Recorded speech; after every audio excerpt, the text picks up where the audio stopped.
Pakasalan mo ang apo ko. Ang siyang nakasulat sa papel na inabot sa kanya ng Don. Nagtataka na iniangat ni Sage ang tingin pabalik sa Don. Kitang-kita sa mga mata niya ang pagtataka. Dahan-dahan niyang itinaas ang dalawang kamay para magtanong. Ano pong ibig niyong sabihin, sir? Tanong ni Don gamit ang sign language. Huminga ng malalim ang Don. Kinuha nito sa kanyang papel mula sa kanya at nagsulat ito doon. Nang ibalik sa kanya, nagtataka niya itong kinuha at binasa. Gusto kita para sa apo ko. Mabait ka at tsak na maaalagaan mo siya ng mabuti. Hindi na rin bumabata si Ruhi. Pumayag na rin siya sa nais namin ng asawa ko na kami na lang ang mamili ng babaeng maaari niyang pakasalan. Tumagilid ang kanyang ulo dahil sa labis na pagtataka. Kinuha niya rin ang panulat mula sa Don at nagsulat siya ng sagot sa sinabi nito. Bakit po ako? Ang tanong na isinulat ni Sage sa papel. Binasa iyon ng Don at agad na nagsulat ng sagot. You're perfect for him. Umiling si Sage. Tumingin siya ng diretso sa Don. Sinulyapan niya rin ang abogado nitong nasa likod ng Don. Hindi ko po maintindihan kung bakit ako ang napili ninyo para sa kanya. Hindi ako nakakapagsalita at nakakarinig, sabi ni Sage gamit ang sign language. Dahil hindi pa rin alam kung paano ito makipag-communicate sa kanya gamit ang sign language, inilabas na lamang ng Don ang cellphone nito para mabilis itong maitype ang sasabihin. Hindi hadlang ang kapansanan mo, Sage. Alam kong mamahalin mo at aalagaan mo ang apo ko. Hindi na kami bumabata ng asawa ko. Gusto namin na bago man kami mawala, ay masiguro namin na nasa maayos siya at makasiguro kami na may isang taong mapagkakatiwalaan namin ang siyang makakasama niya habang buhay. At ikaw yon, Sage. Ikaw ang babae na sa tingin namin ng asawa ko ay siyang nararapat para sa kanya. Hindi maintindihan ni Sage. Hindi niya alam kung anong nakita ng mga ito sa kanya para siyang piliin nilang maging asawa ng kanilang apo. Marami namang ibang babae riyan. Ibang babae na may kakayahang makarinig at makapagsalita at hindi kagaya niyang may kapansanan. Ngunit bakit siya pa rin ang pinili ng mga ito? Bakit siya ang gusto nila na maging asawa ni Ruhi Vatroslav?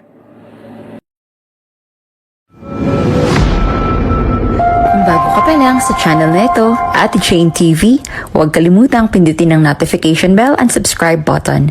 Sana po hindi naman malaking abala sa inyo ang pagpindot ng subscribe button dahil ang kapalit po nito ay ang pagsuporta para makapag-produce ng mga libreng stories sa mga channels ni Ate Jane. Maraming salamat! Kung sa panlabas na anyo lamang ang pag-uusapan, talagang walang kahit anong kapintasan ang dalagang si Sage Arellano na mas kilala rin sa palayaw niyang Panggay. Ang kagandahan niya ay tunay na kahanga-hanga. Mula sa kanyang makinis at maputing balat na paniniwalang naging ganoon din dahil pinaglihis siya ng kanyang ina sa gatas, hanggang sa kanyang malaanghel na mukha. Ang kanyang hazel brown na mga mata ay tila laging nagliliwanag. Animoy laging nakangiti at nagdadala ng kakaibang init at lambing sa tuwing ito ay tititigan. Ang kanyang mukha ay maliit. Perpekto ang hugis na parang isang manika na lalong nagpapatingkad sa kanyang inosenteng itsura. Hindi rin matatawaran ang kagandahan ng kanyang itim na buhok. Sobrang tuwid at makintab na parang seda at sumasabay sa bawat kilos niya. Ang bawat galaw ng kanyang katawan ay sinasabayan ng banayad na alon ng kanyang malambot na buhok na parang ito'y may sariling buhay. Panggay! Hoy, Panggay! Malakas na tawag ng isang kasambahay sa mansyon ng mga Vatroslav. Ang dalagang si Sage sa mga sandaling yon ay abala lamang sa pagdidilig ng halaman. Huminga naman ng malalim ang kasambahay na si Tamara, tsaka bumulong sa sarili. Ay nako, Bakit nga ba ako sumisigaw ngayon? Kahit siguro mamaos na lang ako dito, hindi niya pa rin naman ako maririnig dahil bingi siya. At iyon na nga lang ang tanging kapintasan ng dalagang si Sage. Wala naman siyang kakayahan na makarinig at hindi rin niya kaya na magsalita tulad ng ibang tao. Sa kabila ng kanyang walang kapantay na kagandahan, para kay Sage, ang kanyang kapansanan ay isang malaking hadlang. Uy, Panggay!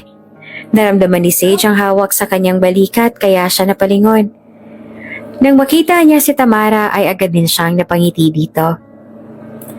May kailangan ka ba, Tamara? Tanong ni Sage gamit ang sign language na mabuti na lang at naunawaan naman ni Tamara. Tumango ito bago itinuro ang sariling bibig para sabihin sa kanya na basahin ang kung anong sasabihin nito dahil marunong siyang mag-lip read.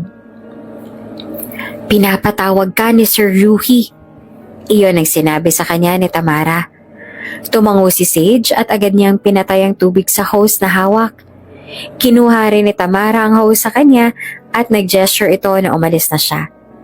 Dali-dali naman siyang umalis at saka nagtungo agad siya sa kwarto ng silid. Bago buksan ang pinto, kumatok muna siya roon ng 3 beses upang ipaalam sa tao sa loob ng silid na papasok na siya. Pagpasok niya sa loob ng silid, nakita niya agad ang kanyang binatang boss, Ruhi Vatroslav, ang apo ng pinakamayamang pamilya sa panahon ngayon. Nakaupo ang binata sa kama nito, ang mga mata ay diretso na nakatingin sa kanya. Mabilis na lumapit siya sa harapan nito at gamit ang sign language ay nagtanong siya dito. Ano pong kailangan niya sa akin, sir? Kinuha ni Ruhi ang cellphone nito na nasa tabi at nag-type ng kung ano roon. Matapos ay hinarap nito sa kanya ang screen ng cellphone para mabasa niya kung ano nakasulat doon. Masahe mo ang mga binti ko. Iyon ang mga salitang nakasulat doon. Mabilis siyang nag-thumbs up sa binata at tumango naman ito. Mahigit 1 taon nang hindi nakakalakad ang binata dahil sa isang aksidente mula noong nawalan nito ng kakayahan na makapaglakad. Siya ang naging alalay nito. Si Sage din kasi ang inassign na alagaan ito. Ayon sa mga doktor, may pag-asa pa naman daw na makapaglakad ulit ito. Iyon nga lang ay hindi niya alam kung kailan ba mangyayari iyon dahil sa bawat therapy ng binata ay para bang wala namang nangyayaring improvement. Ganon pa man, kitang-kita sa pagsisikap ng binata na porositido talaga ito na muling makapaglakad. Hinilat niya ang binti nito. Nakahiga ang binata sa kama nito at siya naman ay nasa paanan nito at seryoso sa kanyang ginagawa. Nagulat siya nang bigla nitong hawakan ang kamay niya nang may madiinan siya sa may calves nito. Nagtanong ng inosente niyang mga mata na nag-angat siya ng tingin sa binata. Itinaas nito ang isang kamay na para bang sinasabi sa kanya na sandali lang. Sabay ngiwirin na animoy nasaktan niya ito. Doon, bigla siyang nag-alala para dito. Masakit ba? Tanong niya dito gamit ang sign language. Nasasaktan pa rin ang itsura na tumango-tango ang binata. Si Sage naman ay agad na tumayo ng tuwid. Pinagsiklop ang mga kamay sa bayuko para humingi dito ng pasensya sa nangyari. Kinuha ni Ruhi ang atensyon niya sa pamamagitan ng pagwawagayway nito ng kamay sa kanyang harapan. Nag-angat siya ng tingin sa binata. Ngumiti naman sa kanyang binata at pinakita ang ayos lang sign nito. Tumango si Sage. Itinuro niya ang binti nito at saka nagtanong kung itutuloy pa ba niya ang pagmamasahe. Tumango-tango ang binata kasabay ng pagsenyas na saglit lang. Naghihintay lamang siya doon at naupo rin siya sa kama at pinagmamasdan ng boss niya. Natatandaan pa ni Sage noong mga unang araw niya sa kanyang trabaho. Napakasungit nitong boss niya. Galit na galit pa ito kasi hindi siya nakakapagsalita at nakakarinig. Naiintindihan ni Sage na may mga pinagdadaanan nito ng sandaling yon, kaya naman inunawa niya na lang ito. Hanggang sa unti-unting nakikilala niya na rin ang boss niya. Hindi niya pa alam ang lahat tungkol sa buhay nito, ngunit may alam na siya kahit papaano. Nalaman niya na kaya pala ito na aksidente dahil si ex-girlfriend nito. Nag-aaway daw noon ang dalawa sa sasakyan, Dahil nalaman ni Rui na niloloko ito ng dating kasintahan. Sa kasamaang palad, na aksidente sila. Pinotrektahan pa rin ni Rui ang dati niyang nobya, kaya itong napuruhan at nawala ng kakayahan na makapaglakad, habang ang dati nitong nobya ay mabilis na nakabawi. Sa tingin naman ni Sage, kahit papaano ay nakaka-move on ng binata mula sa ex-girlfriend nito. Pero kung noon ay laging mainit ang ulo nito at sobrang sungit, ngayon kahit papaano, mahaba na ang pasensya nito. Hindi pa rin ito nagagalit sa kanya dahil wala siyang kakayahan na katulad ng sa ibang tao. Sa tingin ni Sage, naiintindihan na nitong hindi siya nakakarinig o nakakapagsalita. Sa totoo lang, mas mabuti nga iyon kasi mas napapabilis ang kanyang trabaho. Noon kasi takot na takot siya lagi dito. Tapos minsan, sinisisi niya pa ang sarili sa kapansanan niyang yon. Napakurap si Sage nang iminasiwas ni Rui ang kamay sa harapan niya. Napatingin siya sa mukha ng binata. Nakakulot noo ito ang nakatingin sa kanya. "Are you okay?" Tanong nito base sa pagkakabasa niya sa galaw ng labi nito. Ngumiti naman si Sage at saka tumango. Makalipas ang ilang sandali, sinabi sa kanya ni Rui na maaari niya nang ituloy ang pagmamasahe sa binti nito. Kaya naman mabilis ang kilos na ginawa niya ngayon. Habang minamasahe niya ito, ang binata naman ay abala sa cellphone nito.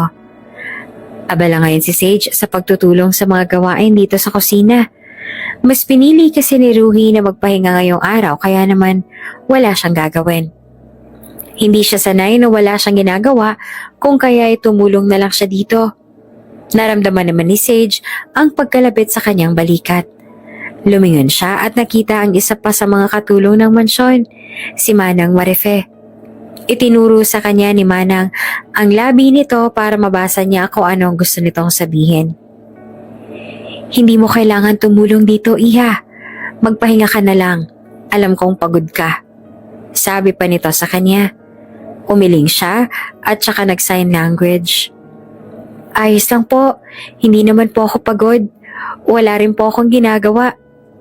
Ang mga kasambahay dito sa mansyon ay unti-unti na rin na nauunawaan ng sarili niyang lengguwahe para makipag-communicate sa kanya. Kaya nagkakaintindihan na rin sila. "Hay nako, kahit na. Kaya na namin ang mga gawain dito." Wika pa ni Manang. Dahil kampante ang isa pang katulong na hindi naman naririnig ni Sage ang kanyang sasabihin, pabalang ito nagsalita. "Hayaan mo na siyang tumulong sa atin, Manang Marife. Di naman mahirap ang trabaho niya. Nag-aalaga lang naman siya kay Sir Rui. Hindi naman bata yung si Sir Rui kaya hindi kailangan ng buong atensyon ni Panggay. Isa pa, ang unfair din para sa atin dahil may favoritism ang boss natin ha. At laging siya yun." Masamang tiningnan ni Manang Marife ang katulong. "Tumigil ka nga, Cynthia. Hindi naman kasalanan ni Panggay. Tsaka, iyon naman talaga ang trabaho niya dito sa mansyon. Ang alagaan si Sir Rui." Nawala siguro sa isip ni Manang Marife, nakaharap lang ito si Sage at nababasa niya kung anong sinasabi nito doon sa isa pang katulong. Sa totoo lang, hindi na bago ang ganito kay Sage. Madalas na talaga siyang pag-initan ng iba pang mga kasambahay dahil paborito raw siya ng kanilang boss. Mabait kasi sa kanya ang lolo at lola ni Rui, sina Don Vincenzo at Doña Amelia. At ayon pa sa kanila, sa kanya lang daw mabait si Rui. At sa iba ay napakasungit na. Sa kabila noon, mas pinili ni Sage na huwag isipin ang mga narinig niyang yon na sinabi tungkol sa kanya. Nag-focus na lamang siya sa trabaho niya. May mga tao rin naman kasi dito sa mansyon na mabait talaga sa kanya. Tulad na lamang ni Manang Marife na kahit alam na wala siyang pandinig, mabait pa rin sa kanya at pinagtatanggol siya. Ramdam pa rin niya ang malasakit nito sa kanya. Hindi siya nag-iisa sa lugar na ito dahil alam niyang may mga taong may malasakit. Katulad ni Manang Marife na hindi hadlang ang anumang kakulangan upang ipakita ang tunay na kabutihan. Kinalabit ni Sage ang matanda kaya napabaling ito sa kanya. Ngumiti siya dito at saka nagtanong gamit ang sign language. "May problema po ba, Manang?" Umiling sa kanyang matanda. Wala naman, iha. Pero sigurado ka bang gusto mo talagang tumulong dito sa amin? Tumango siya. Ang ngiti ay hindi pa rin nawawala sa kanyang labi. Oh siya, sige, kung yan ang gusto mo. Habang tumutulong siya sa mga gawain doon sa mansyon, dama niya ang mga masamang tingin sa kanya ng mga kasama niya sa kusina. Maliban na lamang kay Manang Marife, kahit naramdam niya ang mga yon, hindi na lang niya pinapansin ang kanilang mga tingin. Ayaw niyang mag-focus sa mga negatibong bagay, kaya't pinilit niyang magpatuloy sa paggawa ng kanyang trabaho ng maayos. Alam niyang may mga tao na hindi siya tanggap, ngunit hindi iyon dahilan para mawalan siya ng focus sa mga bagay-bagay na mas mahalaga. Minsan, kahit ang mga simpleng kilos ng kabutihan ay hindi nakikita ng iba. Ngunit pinipili niyang hindi mapagpapatalo sa negatibidad. Ang mga positibong bagay na ginagawa ni Manang Marife ay mas nagbibigay sa kanya ng lakas at kagalakan, kaya't ipinagpapasalamat na lamang niya ang mga sandaling iyon. Sage, may tanong ako. Iyon na nakasulat sa cellphone na inabot sa kanya ni Natalia. Kasambahay din ito at bagong hire lang. Magdadalawang linggo pa lamang ito sa mansyon pero dahil sa mabait at tuwela, agad itong napalapit sa iba, lalo na sa kanya. Nag-type din siya sa cellphone nito. Ano yon? Kinuha ni Natalia ang cellphone. Alam mo kasi, curious ako dito nung unang kita ko pa lang sa'yo. Hindi ko lang matanong kasi nag-aalangan ako. Nung mabasa niya ang tinype nito, binura ulit nito iyon tsaka nag-type ng panibago. Curious lang ako kung bakit hindi ka makapagsalita at nakakarinig. Nagtatanong ang mga mata nito na tiningnan niya si Natalia. Itinaas niya ang kanyang kilay para ipakita na nagtataka siya dito. Gusto kong malaman kung inborn na ba na hindi ka nakakarinig o may iba pang dahilan. Ang tinap ulit ni Natalia sa cellphone nito. Hindi agad sumagot si Sage. Nakatingin lang siya sa cellphone na nasa harapan niya. Tumagal ang titig na iyon na hindi niya namamalayan at makikita rin sa kanyang mga mata ang pagdaan ng lungkot. Napuna iyon ni Natalia kaya agad itong binawi ang cellphone nito at nag-type muli roon. Pasensya na sa tanong ko. Na-curious lang talaga ako kung hindi ka naman handa na sagutin ang tanong ko. Ayos lang din naman sa akin. Ngumiti siya kay Natalia para ipakita dito na ayos lang yon. Kinuha niya rin ang cellphone mula sa kamay nito at saka nagtipa siya ng sagot. Ayos lang. At oo, mula nang isilang ako, wala na akong kakayahang makarinig at makapagsalita. Napatango si Natalia matapos mabasa ang nakasulat. Pero alam mo, sobrang ganda mo. Nung unang dating ko sa mansyon, ang akala ko, ikaw ang magiging boss ko.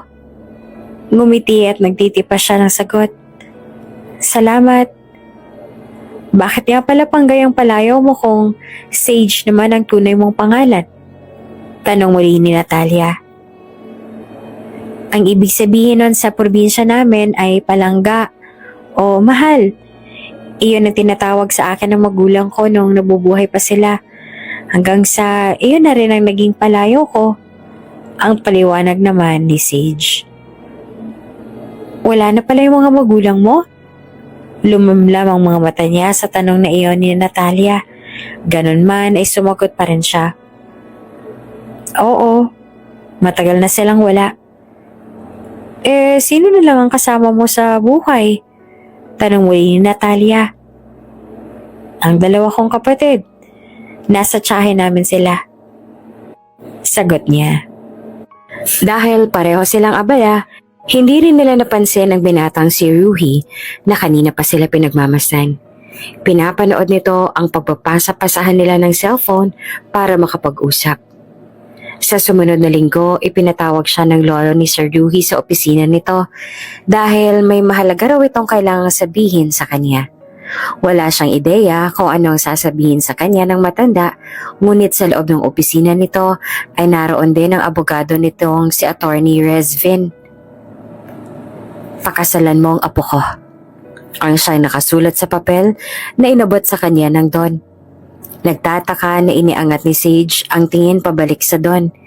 Kitang-kita sa mga mata niya ang pagtataka. Dahan-dahan niyang itinaas ang dalawang kamay para magtanong. Ano pong ibig niyong sabihin, sir? Tanong sa Don gamit ang sign language. Huminga ng malalim ang Don. Kinuha nito sa kanya ang papel mula sa kanya at nagsulat ito doon. Nang ibalik sa kanya, nagtataka niya itong kinuha at binasa. Gusto kita para sa apo ko. Mabait ka at tiyak na maaalagaan mo siya ng mabuti. Hindi na rin bumabata si Ruhi. Pumayag na rin siya sa nais namin ng asawa ko na kami na lang mamili ng babaeng maaari niyang pakasalan. Tumagilid ang kanyang ulo dahil sa labis na pagtataka. Kinuha niya rin ang panulat mula sa Don at nagsulat siya ng sagot sa sinabi nito. Bakit po ako?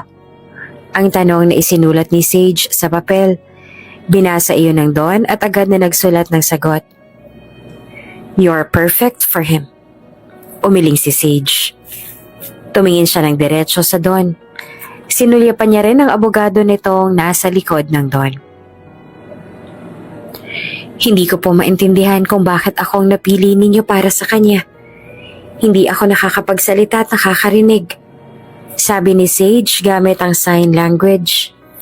Dahil hindi pa rin alam kung paano itong makikipag-communicate sa kanya gamit ang sign language ay inilabas na lamang ng Don ang cellphone nito para mabilis itong maitype ang sasabihin.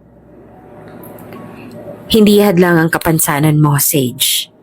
Alam kong mamahalin mo at aalagaan mo ang apo ko. Hindi na kami bumabata ng asawa ko. Gusto namin na bago man lang kami mawala ay masiguro namin na nasa maayos siya. At makasiguro kami na may isang taong mapagkakatiwalaan namin ang siyang makakasama niya habang buhay. At ikaw yon, Sage. Ikaw ang babae na sa tingin namin ng asawa ko ay siyang nararapat para sa kanya. Hindi maintindihan ni Sage. Hindi niya alam kung ano nakita ng mga ito sa kanya para siyang piliin nilang maging mag-asawa ng kanilang apo. Marami namang ibang babae riyan. Ibang babae na may kakayahang makarinig at makapagsalita at hindi kagaya niyang may kapansanan. Ngunit, bakit siya pa rin ang pinili ng mga ito? Bakit siya ang gusto nila na maging asawa ni Ruhi Vatroslav? Malalim ang kanyang iniisip. Kaya hindi na namalayan ni Sage na inalayo na ng Don ang cellphone para muling mag-type ng gusto nitong sabihin sa kanya. Matapos siyang lokohin ang dati niyang kasintahan na siyang dahilan para siya'y maaksidente at naging paralisado. Hindi na ulit sumagi sa isip ni Ruhi nang muling humanap ng ibang mamahalin. Ang sabi niya sa amin, kami na lamang daw ang bahala dahil mas pipiliin niyang sundin ang gusto namin at may tiwala rin siya sa amin ng lola niya. At sa tingin namin ng asawa ko, ikaw ang nararapat para sa kanya. Sage. Kaya sana tanggapin mo ang alok ko. Binasa niya ang nakasulat doon bago malamlam ang mga mata na sinalubong ang tingin ng Don. Marahan siyang umiling bago sumagot sa Don gamit ang sign language. Hindi ko po alam kung matatanggap ko ang alok niyo, Don. Tiningnan ni Don Vincenzo ang abogado nito na para bang may nais ipahiwatig. May kung ano rin na sinabi ang Don kung kaya'y tumango ang abogado bago lumapit kay Sage. Naglabas ito ng isang document at ibinigay kay Sage.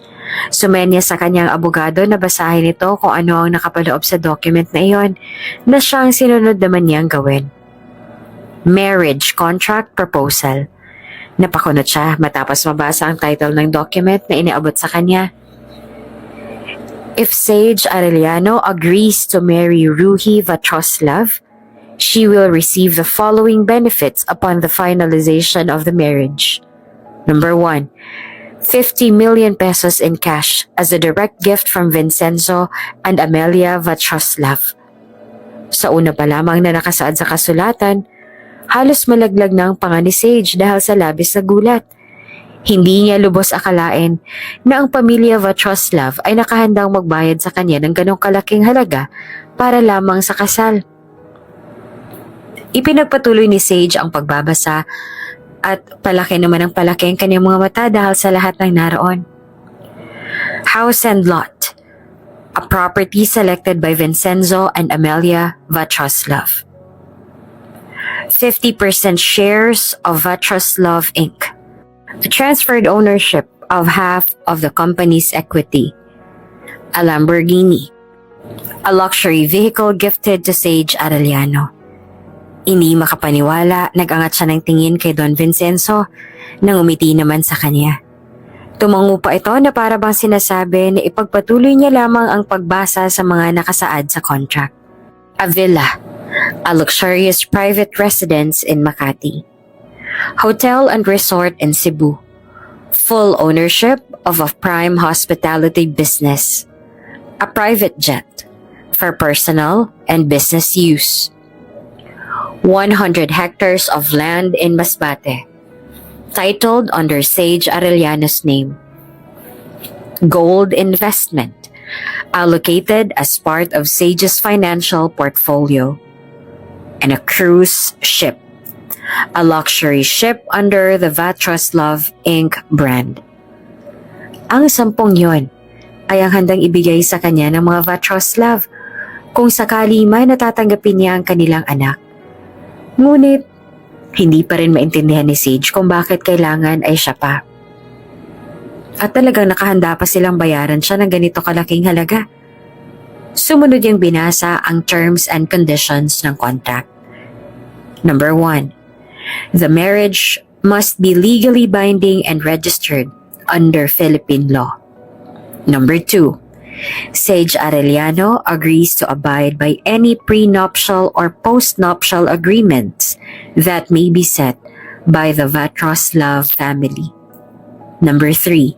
The financial and asset transfer will be executed within a stipulated period after the marriage ceremony. Number 4.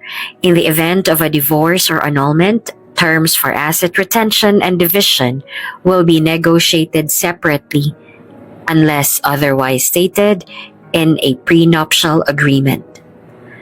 Habang tumatagal ang pagbabasa niya, pakiramdam ni Sage ay nahihirapan na rin siya sa paghinga. This document must be signed by all involved parties, including legal witnesses, to be valid. Matapos niyang mabasa ang lahat ng nakapaloob sa contract na iyon, ibinalik niya ang tingin sa Don. Sinulya pa niya rin ang abogado na nakatingin din sa kanya. Inabot ng abogado ang ballpen sa Don at agad naman na nagsulat ang matatanda sa maliliit na notepad nito. What do you think? Pumapayag ka na ba? Ang tanong na sinulat nito. Nag-alangan siya ng ilang segundo. Huminga rin ng malalim bago sumagot gamit ang sign language. Hindi ko pa rin po matatanggap ang alok ninyo, Don. Sa tingin ko rin po ay sobra-sobra ang nilagay niyo sa kontrata. Ang abogado na ang nag-translate sa kanyang sinabi para maintindihan ito ng Don. Nakaramdam naman ng lungkot ang matanda dahil sa naging pasya niya. Itinaas naman ni Sage ang isang kamay sabay wagayway para kunin ang kanilang atensyon. Pareho naman na napatingin sa kanya ang dalawa. Gamit ang sariling lengguwahe na tanging ang abogado nakakaunawa, kaya ito ang nagtatranslate para sa Don, sinabi niya kung anong gusto niyang ipahayag sa kanila. Malaki pong pasasalamat ko dahil akong napili niyo para kay Sir Ruhi. Mabait po siyang tao. Hindi mahirap mahalin. Pero dahil sa kapansanan ko, sa tingin ko ay hindi ako ang babaeng nararapat para sa kanya. Baka kung pakakasalan niya ako, sa halip na akong mag-alaga sa kanya ay baka ako pang maging pabigat sa kanya. Nalungkot ang Don dahil sa kanyang mga sinabi. Siguro dahil na rin sa iniisip ng Don at ng asawa nito na hindi naman hadlang ang pagkakaroon niya ng kapansanan at kahit kailan ay hindi siya magiging pabigat para kay Ruhi Vatroslav. Muling nagsulat ang Don sa notepad nito at saka iniabot sa kanya. Kung sakaling magbago ang isip mo ay sabihin mo lang sa amin. Ngumiti si Sage sa Don. Tumango rin siya sa mga ito. Kapag kwan ay tumayo na siya at nagpaalam na kailangan niya nang bumalik sa kanyang gawain. Habang inaayos niya ang mga gamit ni Ruhi sa loob ng silid nito, iniisip niya pa rin ang naging alok sa kanya ni Don Vincenzo. Dahil sa lalim ng kanyang iniisip, napaigtad si Sage sa gulat nang bigla na lamang may kumalabit sa kanya. Paglingon ni Sage, nakita niya si Ruhi Vatroslav. Nakaupo sa wheelchair nito at tumatawa dahil sa naging reaksyon niya kanina. Uminit ang kanyang pisngi habang pinagmamasan nitong tumatawa. Paano ay mas lalo lamang itong gumagwapo sa paningin niya. Sa katunayan ay para itong isang sikat na modelo na ang gwapong muka ay walang kahit anong kapintasan. Nang maramdaman ni Ruhi ang titig niya, tumigil ito sa pagtawa at saka humingi ng pasensya. Gamit ang sign language na natutunan lang din ito mula sa kanya. Umiling si Sage para sabihin na ayos lang iyon. Nag-sign language din siya at sinabi na siya ang may mali dahil masyadong malalim ang kanyang iniisip kanina.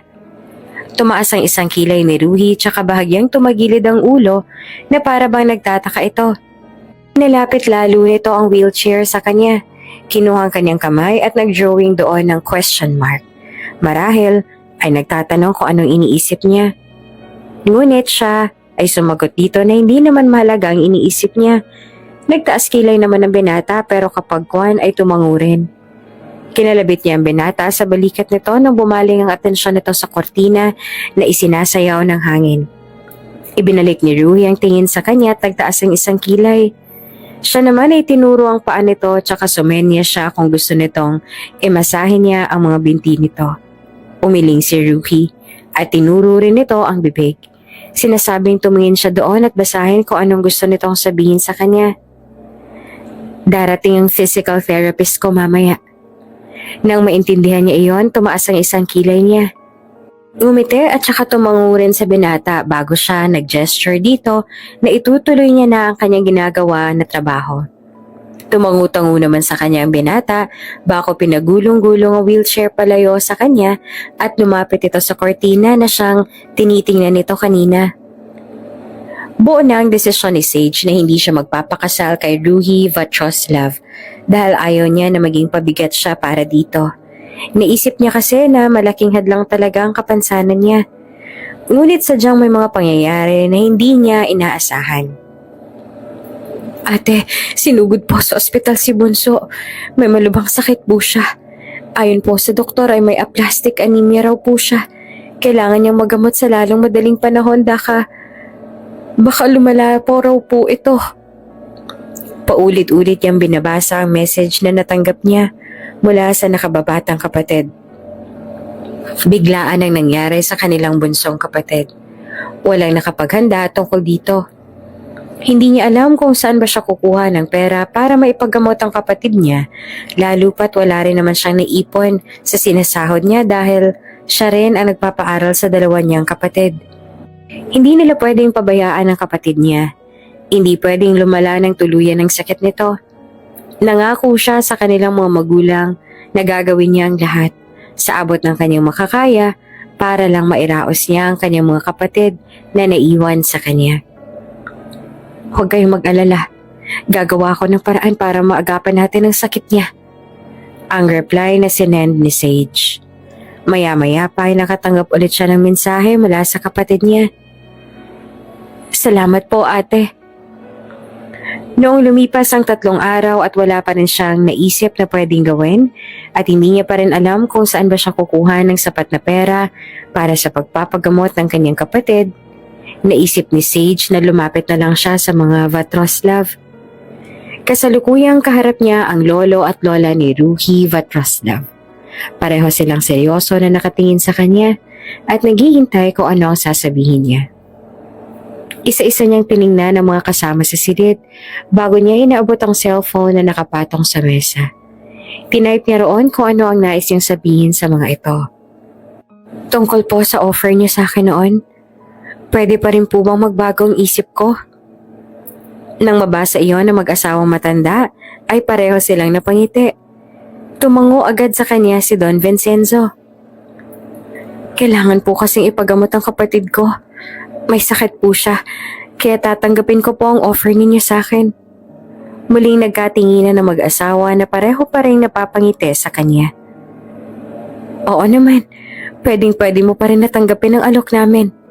Sagot ni Don Vincenzo. Mariin siyang lumunok tsaka nag-type sa cellphone.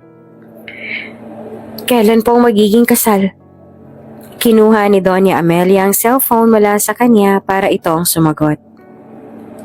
Sa sunod na buwan agad. Nang mabasa niya iyon ay sandali siyang natigilan. Malapit na pala. Hindi niya alam kung paano ito sasabihin sa mga kapatid niya pero hindi na bale. Ang mahalaga lang ngayon ay hindi na lumala pa ang sakit ng kanyang bunsong kapatid.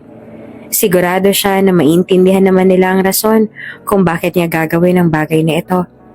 At kahit na masungit talaga si Ruhi, baka may pag-asa rin na magkasundo silang dalawa. Aasa na lang siya. Matapos siya makausap ang lolo at lola ni Ruhi, nagpaalam na siya. Sa araw na yon ay para bang nakalutang lang siya sa sobrang dami ng mga iniisip niya. Naputo lamang ang daloy ng isip niya nang lumapit sa kanya si Natalia para sabihin na gusto siyang makita at makausap ni Ruhi. Bakit pumayag ka sa alok ng lolo at lola ko? Iyon ang tanong na nakasulat sa cellphone ni Ruhi. Kakapasok niya pa lang sa loob ng kwarto nito. Ang mga mata ng binata ay diretso na nakatingin sa kanya. Malamig at hindi mabasa ang emosyon. Huminga siya ng malalim bago sumagot gamit ang sign language. Kailangan kong gawin to para sa kapatid ko. Bahagyang lumamlam ang mga mata nito sa naging sagot niya. May malubha siyang sakit. Kailangan iyong maagapan bago lumala. Ayoko may mangyari na hindi maganda sa kanya. Pero wala kaming sapat na pera para ipaggamot siya. Pagpapatuloy na paliwanag ni Sage at tila nauunawaan naman ng binata ang sinabi niyang yon. Huwag kang mag-alala. Magiging mabuting asawa ako sa iyo. Kahit na wala akong pandinig o hindi man ako makapagsalita. Gagawin ko ang lahat para maintindihan at maalagaan ka. Mariin naman na napapikit ang binata. Kitang-kita na marami pa itong gustong sabihin, ngunit hindi itinuloy at tumayo na lamang. Hindi siya sigurado kung magiging maayos ba ang pagsasama nilang dalawa. Ganon pa man, umaasa siya na sana ay magiging maayos din ang lahat. Bakit sa dami ng babae sa mundo? Ang babaeng yun pa ang pakakasalan ni Sir Ruhi. Marami na bang iba riyan? Oo nga eh. Masyado rin talaga yang si Panggay. Akala mo naman kung sino. Kahit wala naman siyang pandinig at hindi rin nakakapagsalita. Matinig din pala. Siguro'y inakit siya ni Sir Ruhi. Wika ng isa pang babae sabay halakhak. Oo nga. Imposible namang hindi niya ginawa yun. Kasi bakit naman siya basta-basta na lang magugustuhan ni Sir Ruhi may kapansanan siya? Mapanuyang tumawa ulit ang isa pang babae. Nai-imagine niyo rin ba kung paano niya inakit si Sir Ruhi? Bigla tuloy akong napaisip kung paano niya ginawa yun. At saka kung paano niya sinabi kay Sir na gusto niyang gawin ang bagay na yun. Hindi naman siya nakakapagsalita. Sa tingin ko'y lumuhod siya sa harap ni Sir Ruhi, tsaka nag-sign language siya. Papasok na sana si Ruhi sa kusina. Si Sage naman na nagtutulak sa wheelchair niya at narinig na agad nila ang usapan ng mga kasambahay na abala. Pinatigil ni Ruhi ang dalagang si Sage sa pagtutulak sa wheelchair niya para marinig niya kung ano ang pinag-uusapan nila. Nagtagis ang panga ni Ruhi dahil sa mga narinig. Ang dalaga naman sa likuran niya ay inosente lamang na naghihintay sa sasabihin niya. Wala man lang itong ideya na pinag-uusapan na ito ng mga kasama sa trabaho. Huminga ng malalim si Ruhi para pakalmahin ang sarili. Tumikim din siya, dahilan kaya napalingon sa kanyang tatlong kasambahay at lahat sila ay nagulat nang makita sila. Si Ruhi ay madilim ang ekspresyon at matalim ang tingin habang si Sage sa likuran nito ay inosente lamang na nakatingin. Sir? Nauutal na wika ng isang katulong. I thought I already made it clear na sa oras ng trabaho, ayaw na ayaw ko nag-uusap ang mga empleyado sa mansyon dahil nakakaapekto ito sa kanilang mga performance. Malamig na panimula ni Ruhi sa mga ito, dahilan para mapayo ko ang tatlong kasambahay. Pasensya na po, Sir Ruhi. Higit sa lahat, ayaw na ayaw ko mapanag-uusapan ng mapapangasawa ko. Lalo na kung hindi magandang sinasabi niyo tungkol sa kanya. Dagdag pa ni Ruhi sa mas madilim na tinig. Sa pagkakaalam ko ay walang masamang ginagawa sa inyo si Sage. Ang hindi ko maintindihan kung bakit gano'n na lang ang mga sinasabi niyo sa kanya. Nag-angat ng tingin ng isa sa 3 kasambahay para humingi ng pasensya sa kanya. Pasensya na po Sir Ruhi, hindi na po mauulit. Dapat lang na hindi na ito maulit. Dahil sa susunod na malaman kong ginagawa niyo na naman to, makakatiyak kayong lahat kayo ay mawawalan ng trabaho. At titiyakin ko rin na hindi magiging maganda ang magiging records ninyo. Tumango ulit ang 3 kasambahay na nakakakitaan ng takot sa kanilang mga mata. Nawala ang dilim ng ekspresyon ni Ruhi nang kalapitin siya ni Sage. Tiningala ni Ruhi ang dalaga na nananatiling inosente ang ekspresyon. May problema po ba, sir? Inosente na tanong ni Sage gamit ang sign language. Huminga siya ng malalim at saka marahan na umiling. Nang utusan niya ang 3 kasambahay na lumabas na, agad silang nagunahan na umalis ng kusina. At takang-taka naman na sinundan sila ng tingin ni Sage. Dumating na ang araw na sila ay magpapakasal na ni Ruhi. Naroon ang mga kapatid niya at ganoon din ang tiyahin niya na siyang kasama niyang lalakad mamaya patungo sa altar. Mabuti na lang at naunawaan ng 2 niyang kapatid ang dahilan kaya bigla siyang magpapakasal kay Ruhi Vatroslav. Kaya naman hindi na siya nahirapan pa. Nang kalabitin siya ng kanyang tiyahin, binaling niya ang kanyang tingin dito. Malapit na magsimula ang kasal mo. Ang sabi nito. Tumango lamang si Sage at saka pinakalma niya ang kanyang sarili. Ilang sandali pa bumukas ang pinto ng simbahan. Sumenya sa kanya ang tiyahin niya na maglalakad na sila papasok kaya dahan-dahan na nagsimula silang maglakad. Nakahawak si Sage sa braso ng kanyang tiyahin. Nanginginig ang buong kalamnan ni Sage dahil sa labis na nerbiyos. At ang kanta, This I Promise You ng NSYNC na tumutugtog habang naglalakad sila sa isang red carpet patungo sa altar kung saan naghihintay sa kanya ang magiging asawa niya. Seryoso lamang ang ekspresyon ng mukha ni Ruhi. Nakaupo ito sa wheelchair nito at sa likuran nito ay 2 pang lalaki. Ang mga mata nito ay walang emosyon habang nakatingin sa kanila. Nakasuot ito ng kulay itim na suit at ang buhok nito ay nakaayos. Ang puso naman ni Sage ay walang tigil sa pag-arangkada. Abang palapit sila ng palapit sa binata, sa harap ng altar ay mas lalo niyang napagtuunan ng pansin ang pisikal na anyo ng binata. Gwapo naman ito palagi, pero tila ba mas lalo itong gumwapo ngayon. Malalim ang mga mata nito na kulay asul, matangos ang ilong, mapulang mga labi, perpekto ang tabas ng panga.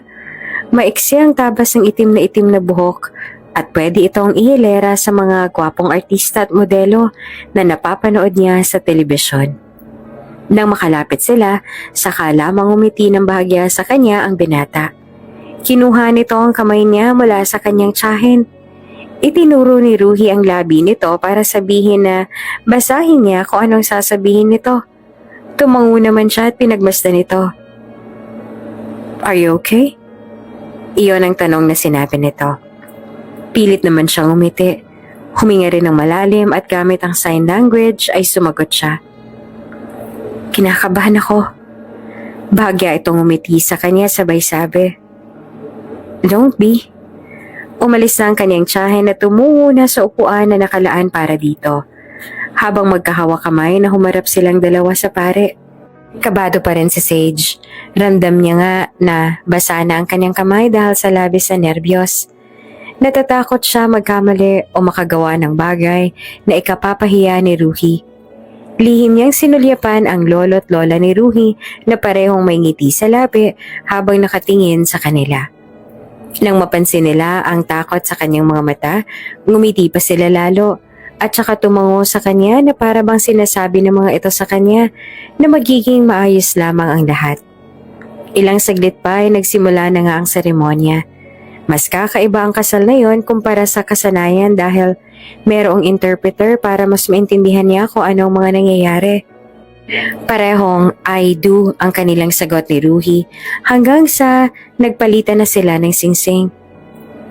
Bagaman marami ang masaya sa kanilang pag-iisang dibdib, batid pa rin ni Sage sa kanyang sarili na may mga panghuhusga pa rin sa loob-loob nila.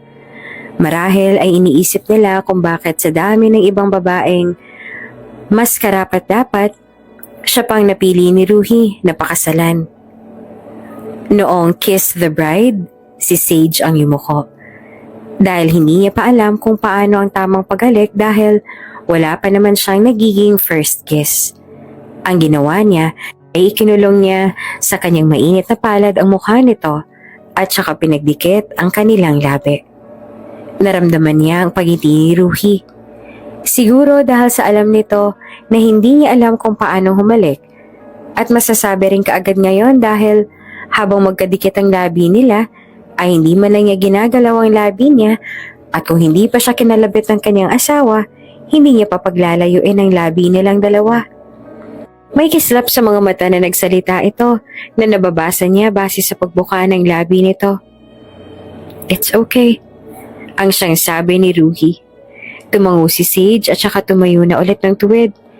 Nang tumingin siya sa mga bisita, agad na nag-init ang pisngi niya dahil ang mga ito ay nakangiti sa kanila. Ang ilan ay pumalakpak pa. Maging ang kanyang mga nakababatang kapatid ay pinipigilan din ang pagtawa. Naisip niya na baka nga ay sobrang tagal ng pagkakalapat ng labi nilang dalawa kanina. Hindi niya kasi alam kung kailan ba siya dapat nalalayo. Sa unang gabi nilang mag-asawa, halos hindi mapakali si Sage sa loob ng kwarto. Hindi niya alam kung ano ang dapat niyang gagawin ngayon. Pinayuhan naman siya ni Natalia sa mga ginagawa raw na mag-asawa, ngunit hindi alam ni Sage kung kaya niya bang gawin ang bagay na iyon ngayon. Bagamat alam ni Sage na normal lang na magsama na sila sa iisang kwarto bilang mag-asawa, hindi pa rin niya maiwasang makaramdam ng kaba. Sa tanong buhay niya, mga kapatid niya lang ang kasama niya sa silid. Kaya ngayon pa lamang siya makakaranas ng pagtulog sa tabi ng isang lalaki. At hindi lang basta lalaki, kundi ang sarili niyang asawa. Kanina pa siyang hindi mapakali. Nasa reception pa lamang sila. Ang pagtulog na sa iisang kama ang iniisip niya. Matapos magbihis ng kanyang malambot na pajama, lumakad siya papunta sa pinto. Pero hindi agad ito binuksan. Pinakalma niya muna ang kanyang sarili. Pinakaramdaman niya rin muna ang kanilang paligid. Umaasang maiibsan ang tensyon na nararamdaman niya. Dahan-dahan na binuksan niya ang pinto at saka lumakad palabas. At tumambad sa kanya si Ruhi na nakaupo sa gilid ng kama. Hawak ang iPad. Nang maramdaman nito ang presensya niya, inaangat nito ang tingin mula sa iPad papunta sa kanya.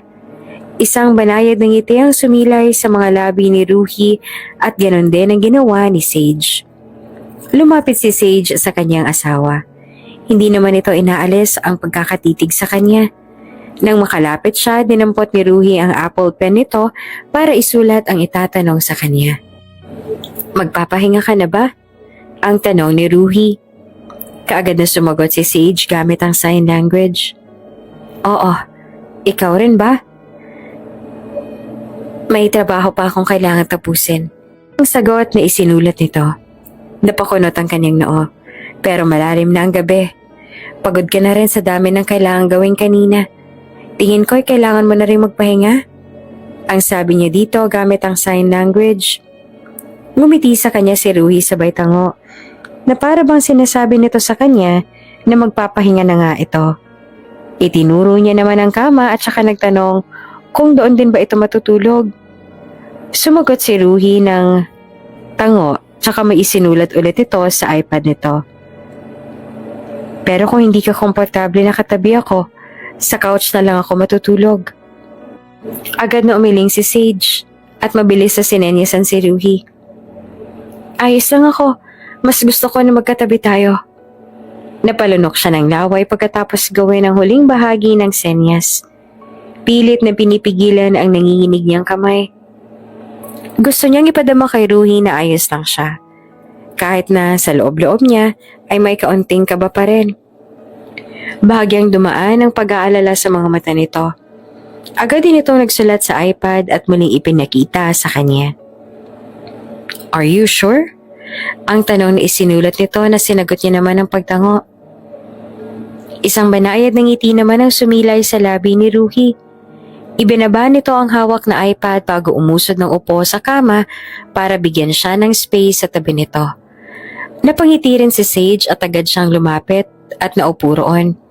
Itinuro ni Ruhi ang labi nito para sabihin sa kanya na basahin niya kung ano man ang sasabihin nito. If I'm making you feel uncomfortable, sabihin mo lang sa akin. Tumango siya sa kanyang asawa. Matapos noon ay sinabihan siya nitong mahiga na at bumalik naman ito sa ginagawa. Habang abala si Ruhi sa iPad nito ay nakatagilid naman siya ng higa paharap dito. Pinagmamasdan niya ang kanyang asawa na noon ay boss niya lang. Sino nga bang mag-aakala na magiging asawa niya si Ruhi Vatroslav? Ni minsan ay hindi sumagi sa isipan niya na darating ang araw na ikakasal siya sa lalaking ito at tatawagin niya ito na kanyang asawa. Aaminin ni Sage, nauna pa lamang ay may paghanga na siya kay Ruhi. I mean, sino ba naman na hindi hahanga sa binata? Hindi lamang ito gwapo at mayaman kundi matalino rin. Medyo challenging nga lang ang ugali nito pero nagiging mabait naman ito sa kanya, unlike before. Ganun pa man, sa kabila ng pagtango niya na iyon, alam naman ni Sage ang limitation niya. Hindi siya umabot sa punto na inassume niyang magiging sila ni Ruhi at mas lalong hindi siya nagde-daydream na magiging mag-asawa sila. Kaya naman, hindi niya lubos akalain na mag-asawa na sila ngayon. Kahit nabatid niya na hindi naman ang pagmamahal ang dahilan kaya sila ikinasal. Aaminin ni Sage na may parte rin ng kanyang puso ang natutuwa. Ngunit naroon pa rin ang pag-aalala na baka hindi siya maging isang mabuting asawa para kay Ruhi dahil na rin sa kanyang kapansanan. Ganun pa man, ipinangako niya naman na gagawin niya ang lahat para maging isang mabuting asawa para kay Ruhi. Gagawin niya ang lahat para matulungan niya ito na makapaglakad muli. Sa lahat din ng gusto nito ay susuportahan niya. Susubukan niya na maging sobrang useful para kay Ruhi. After all, nakasaad yon sa contract na pinirmahan niya bago natuloy ang kasal nilang dalawa. Hindi ka pa ba matutulog? Ang nabasa niyang tanong ni Ruhi sa kanya. Umiling si Sage at saka sumagot. Hinihintay kitang matapos sa trabaho. Tuluyan nang ibinaba ni Ruhi ang hawak na iPad saka tumingin ito sa kanya na pinatakan niya naman. Magpapahinga na rin ako. Ang sabi ni Ruhi kaya tumango siya. Pinagmasdan niya ang asawa na itabi ang iPad nito sa bedside table bago nahiga sa kanyang tabi kaya ngayon ay hindi na siya mapakali. Kahit pa noong pinatay na ni Ruhi ang lampshade, nananatiling dilat ang kanyang mga mata. Mabilis ang tibok ng kanyang puso at kinakabahan. Ito ang unang pagkakataon na may makatabi siyang iba sa pagtulog maliban sa mga kapatid niya kung kaya naman ay hindi niya maipaliwanag ang kaba na nadarama niya ngayon. Sa kabila noon ay sinikap niya pa rin na matulog na. Tsak siyang nakatulog agad si Ruhi sa kanyang tabi at halos hindi na kasi ito gumalaw sa pwesto nito. Mukhang pagod din siguro sa dami ng ginawa kanina sa araw ng kasal nila. Tapos after nun ay nagtrabaho pa ito. Ngunit kahit anong gawin niya, nananatili pa ring dilat ang kanyang mga mata. Malalim siyang nagbuntong hininga at saka mariin ipinikit ang kanyang mga mata. Bagamat nasa dilim, naramdaman ni Sage ang init ng presensya ni Ruhi sa tabi niya. Tumagilid siya ng higa paharap kay Ruhi at napamulat siya at saka namilog ang kanyang mga mata nang bigla nitong hinawakan ng isang kamay niya. Akala niya ay natutulog na ito. Hindi pa pala. Baka tulad niya ay hindi rin ito mapakali. Oops! May break muna. Gusto mo bang ma-shoutout dito sa channel ni Ate Jane? Mag-comment lang ng lesson you learned from the latest story uploaded. Dahil pipili kami ng isang best comment of the day para i-shoutout sa susunod na upload. Kaya huwag kalimutang mag-iwan ng lesson you learned after you watch this video. Maraming salamat! Shoutout nga pala kay Lovely Radaza. Maraming salamat sa pakikinig hanggang sa muli.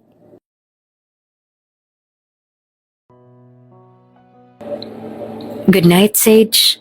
Malambing at malalim ang tinig ni Ruhi.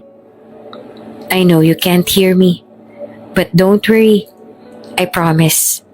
I won't do anything that will make you feel uncomfortable. You can sleep at ease next to me. Gumuhit ang ngiti sa labi ni Sage at sumiksik din siya sa katawan ni Ruhi. Sa pagkakataong yon ay gusto niya rin na sumagot dito, ngunit hindi niya magawa. Hindi pa sa ngayon, kaya ang tinig sa kanyang isipan ang siyang nagsabi ng mga katagang hindi kayang lumabas sa kanyang bibig. I can. Naririnig kita, Ruhi.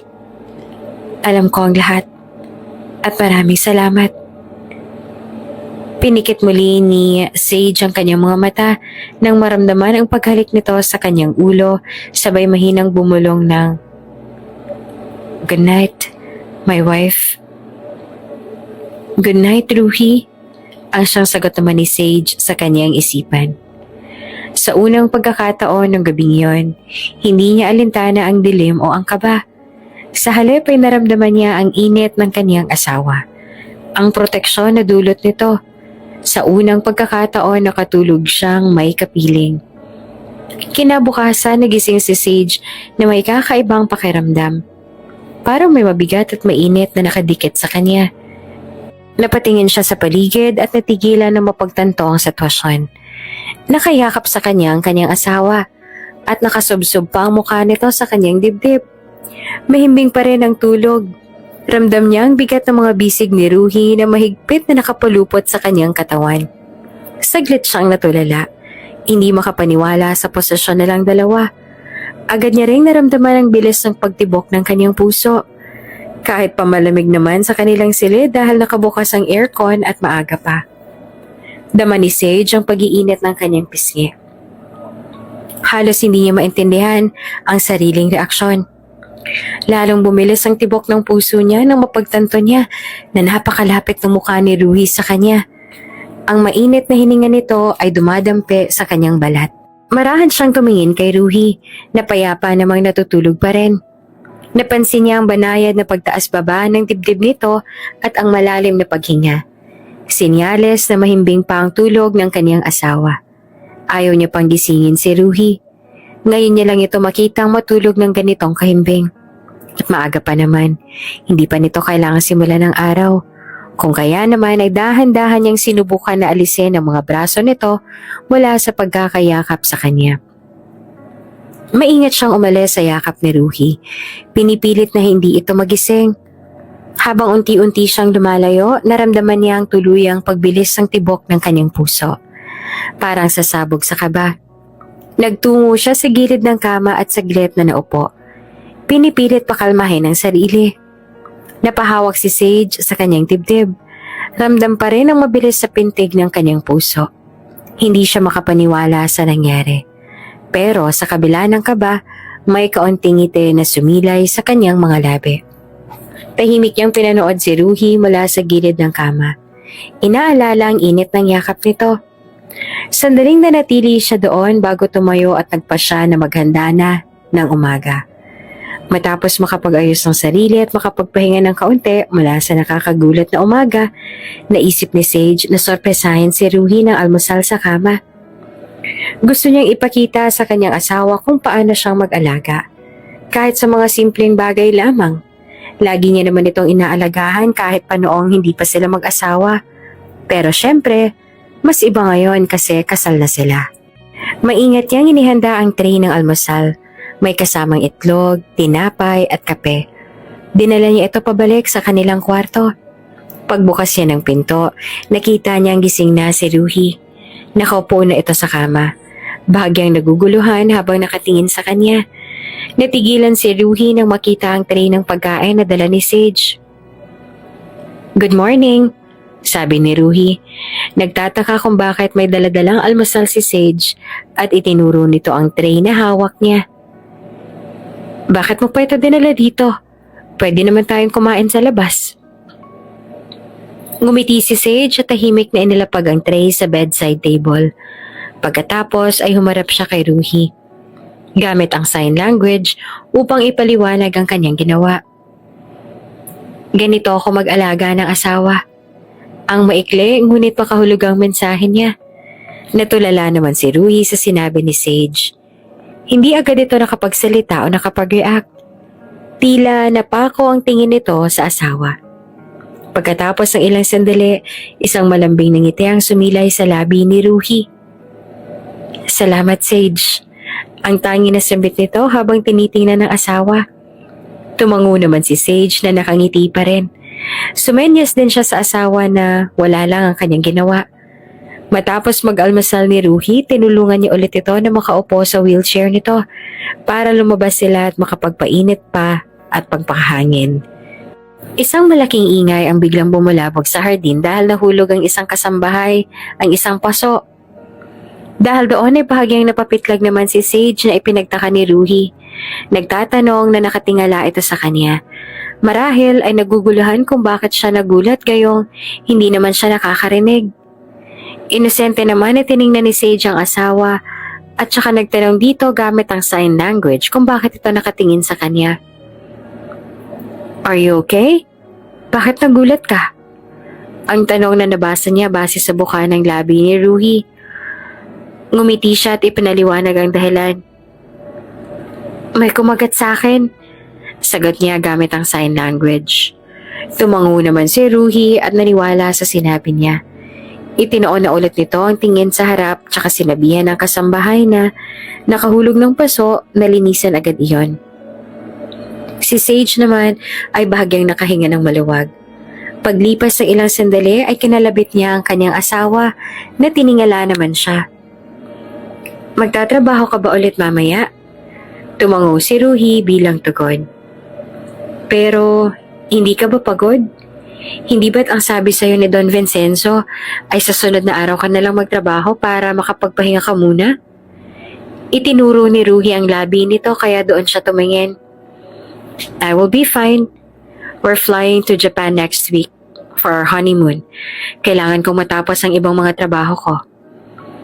Nang makita ni Sage kung paanong bumuka ang labi ni Ruhi para banggitin ang honeymoon, agad na nag-init ang pisngi niya. Oo nga pala. Nawala sa isip niya na kailangan palang honeymoon na yon. Naaalala niya tuloy biglang sinabi sa kanya ng lola ni Ruhi. Gusto na raw nito na magkaapo sa tuhod kaya sana raw ay magkaroon agad silang dalawa ng anak. Napakunot noon naman si Ruhi nang mapansin nito ang pamumula ng kanyang pisngi. Winasiwas din ito ang kamay sa harap niya para kunin ang kanyang atensyon at doon lang siya napabalik sa realidad. Are you okay? Tanong ni Ruhi na sinagot niya naman ang tipid na pagtango tsaka agad siyang nag-iwas ng tingin. Si Sage ang nagluto ng lunch para kay Ruhi. Ilang sandali lang din ay dumating na sa mansyon ang lolo at lola ni Ruhi. Kinabukasan ay naging abala ulit si Ruhi sa trabaho nito. Dumating din ang therapist nito kaya nahati ang atensyon ni Ruhi sa trabaho at doon. Wala siyang ginawa buong maghapon. Kasi dahil nga sa siyang asawa ni Ruhi, hindi na rin pumapayag ang mga kasambahay na tumulong siya sa mga gawain doon. Paglubog ng araw, pinatawag siya ng lolo at lola ni Ruhi sa opisina ng mga ito para makausap siya. Iha, may babayaran kaming bahay para sa tiyahin at mga kapatid mo. Iyon ang nakasulat sa iPad na inabot sa kanya ni Doña Amelia. Nag-aalangan na tiningnan niya ang mga ito. Pareho silang nakangiti sa kanya. Hindi na po kailangan, Doña. Sapat na po sa akin na tinulungan niyo po kami na maipagamot ang kapatid ko. Nang mabasa iyon ni Doña Amelia ay napailing ito. No, gusto namin ni Vincenzo na bilhan sila ng bagong tirahan para maging komportable sila. Hindi ba't ito rin naman ang nasa kontrata? Tumango si Sage matapos iyong mabasa.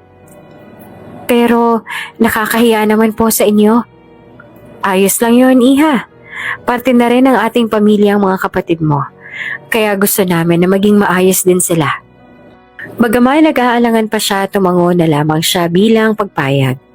Nabagit din sa kanya ng lolo at lola ni Ruhi na sa susunod na buwan ay kailangan na nilang umalis ng mansyon at sa ibang bansa na raw sila maninirahan. Sakalang daw sila babalik dito pag alam nila na may anak na sila para may makakatuwang din sila sa pag-aalaga. Gagawin daw nila yon para may privacy naman silang mag-asawa. Sa totoo lang ay nalulungkot din siya dahil aalis sila. Ngunit wala rin naman siyang magagawa kung iyon ang pasya nila. Ate, sobrang bait naman ng pamilya ni Kuya Ruhi, ate. Talagang bibilhan pa po nila kami ng bahay. Iyon ang text message na natanggap niya mula sa mga kapatid niya. Oo nga eh. Ang sabi ko nga sa kanila hindi na kailangan yun pero mapilit sila. Ang reply niya naman, sa tingin namin ate, talagang gusto ko lang po nila para sa kanilang apo. Kinabukasan lamang mula nang sabihin sa kanya ng lolo't lola ni Ruhi na bibili sila ng bahay para sa mga kapatid niya, binayaran agad nila ang nasabing bahay at maaari nang lumipat doon ang tiyahin at mga kapatid niya. Nagpa-consult na rin sila sa magagaling na doktor para raw mas maagapan ang lagay ng kapatid niya. Sobrang malaki ang pasasalamat niya sa kanila at hindi niya rin alam kung paano nga ba sila mapapasalamatan at kung paano niya bang masusuklian ang kabaitan nila sa kanya. Sa ngayon ay nasa sementeryo si Sage kasama ang mga kapatid niya. Binisita nila ang kanilang mga magulang na sabay na nawala. Ilang buwan na rin kasi silang hindi nakakabisita dito at pakiramdam nila ay nagtatampo ng mga ito sa kanila. Gusto rin ni Sage bago sila umalis ang bansa ng kanyang asawang si Ruhi para sa kanilang honeymoon ay nakapagpaalam muna siya sa kanilang mga magulang. Ma, Pa, kung nandito kayo ngayon, alam ko na hindi kayo papayag sa ginagawa kong to. Alam kong gagawa kayo ng paraan para hindi matuloy ang kasal namin ni Sir Ruhi. Naniniwala kasi kayo na ang kasal ay para lamang sa dalawang taong tunay na nagmamahalan. Pero wag po kayo mag-alala, Ma, Pa. Masaya naman po ako sa naging pasya kong to. Gusto ko rin naman po si Sir Ruhi. Kahit na hindi kami pareho ng nararamdaman, mabait po siya sa akin at talagang nare-respeto niya ako. Hindi lamang bilang kanyang asawa kundi bilang isang tao at babae. Naipapagamot na rin po namin si Saya. Naaagapan na po ang sakit niya para hindi na po ito mas lumala pa dahil po yun kila Don Vicenzo at Doña Amelia. Ganon din po ang asawa ko. Napakabait po nila sa amin at maswerte po ako na nakilala ko po sila. Ang makilala sila ay isa sa pinakamagandang nangyari sa aking buhay. Huwag rin po kayo mag-alala sa amin ng mga kapatid ko. Magiging maayos lang po kami. Ganon din po ako. Pero sana po ay gabayan niyo pa rin po kami. Sana rin po ay tulungan niyo ako kung paano ang mga dapat kong gagawin para maging isang mabuting asawa kay Ruhi. Kahit po kasi alam kong wala siyang nararamdaman para sa akin, gusto ko pa rin na maging maayos ang pagsasama naming dalawa. Ayoko pong magsisi siya na ako ang napili niyang pakasalan. Iyon ang mga sinabi ni Sage sa kanyang isipan habang siya'y nakatingin sa lapida. Ang malamig na simoy ng hangin roon sa sementeryo ay yumayakap sa kanya. Maya-maya pa ay lumapit sa kanya ang kanyang tiyahin. Naupo ito sa tabi niya at saka kinalabit siya na dahilan para mapatingin siya dito. Panggay, may itatanong lang sana ako sa'yo kung hindi mo masasamain. Sabi ng kanyang tiyahin. Tumango naman si Sage para ipaalam dito na maaari itong magtanong sa kanya ng kahit ano. Tungkol sa asawa mo. Hanggang kailan mo babalak na itago sa kanya ang totoo? Alam niya kung anong tinutukoy nito kaya naman ay dumaan agad ang lungkot sa kanyang mga mata. Naiintindihan kong mahirap para sa'yo. Pero sa tingin ko, hindi rin pwede na habang buhay mo itago sa kanyang totoo. Lalo na ngayon na mag-asawa na kayo at napakalaki rin ang tiwala sa'yo ng mga magulang niya. Patuloy ng kanyang tiyahin. Naiintindihan ko rin po kung anong ibig niyong sabihin. Sagot niya gamit ang sign language. Sasabihin ko naman po ang totoo sa kanya. Ngunit hindi pa nga lamang sa ngayon. Hindi pa po kasi ako handa. Nag-aalala ako kung anong iisipin nilang lahat sa akin kapag bigla ko nalang sabihin ang totoo sa kanila. Huminga ng malalim ang kanyang tiyahin. Tsaka ko na maiintindihan ka naman nila lalo pat may dahilan ka naman. Natatakot at nag-aalala pa rin po ako, Chang. Pero wag po kayo mag-alala. Wala naman po akong balak na habang buhay na itago sa kanyang totoo. Mag-asawa na kami ngayon. Karapatan niya rin na malaman ang lahat tungkol sa akin. Ilang sandali pa ay may mga batang nagsisigawan kaya sabay sila ng tiyahin niyang mapalingon doon. Tinitigan siya ng tita niya at saka napabuntong hininga ito ng malalim. Hindi na sila nagtagal pa roon lalo pat kailangan niya na rin na mag-ayos ng mga gamit nila ni Ruhi dahil bukas ay flight na nila papunta sa Japan. Sir Ruhi, nabalitaan niyo na po ba kung anong nangyari kay Ma'am Crazy? Ang makahulugan na tanaw ng assistant ni Ruhi na nakaupo ngayon sa harap nito. Si Sage ay tahimik na nag-aayos sa gilid. Why? Kunot noon na wika ni Ruhi. Sa pagkakaalam ko hoy, nakunan siya. Hiwalay na rin sila ni Forgo. Mukhang iyon din ang naging sanhi kaya nakunan siya. Tinagasaan daw po kasi si Madam Crazy ng bagong babae ni Forgo. Tumango naman si Ruhi sabay sulyap sa kanyang asawa, nabala lamang sa ginagawa. It's their problem. Pero ayaw mo ba siyang tulungan, sir? Hindi ba't ang sabi niyo sa akin noon ay sabihin ko sa'yo kung ano nang balita tungkol sa kanya at alamin kung anong maitutulong mo sa kanila? No. Malamig na sagot ni Ruhi tsaka muling sinulyapan ng asawa. I am married now. And it's not appropriate for me to continue doing the things I used to do when I was single.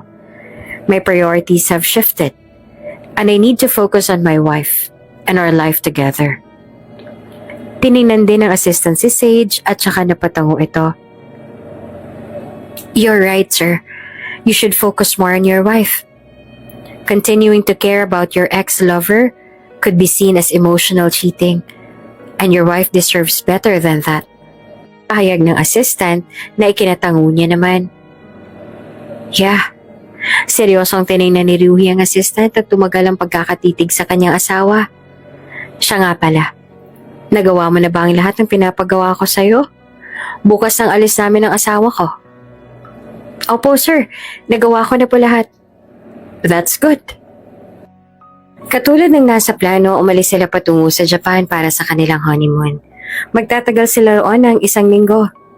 Ang lolo at lola ni Ruhi ang pumili ng hotel na tutuluyan nila. Isang hotel na may magandang tanawin. Tila nagustuhan naman ni Sage roon lalo na't nagkataon na winter din.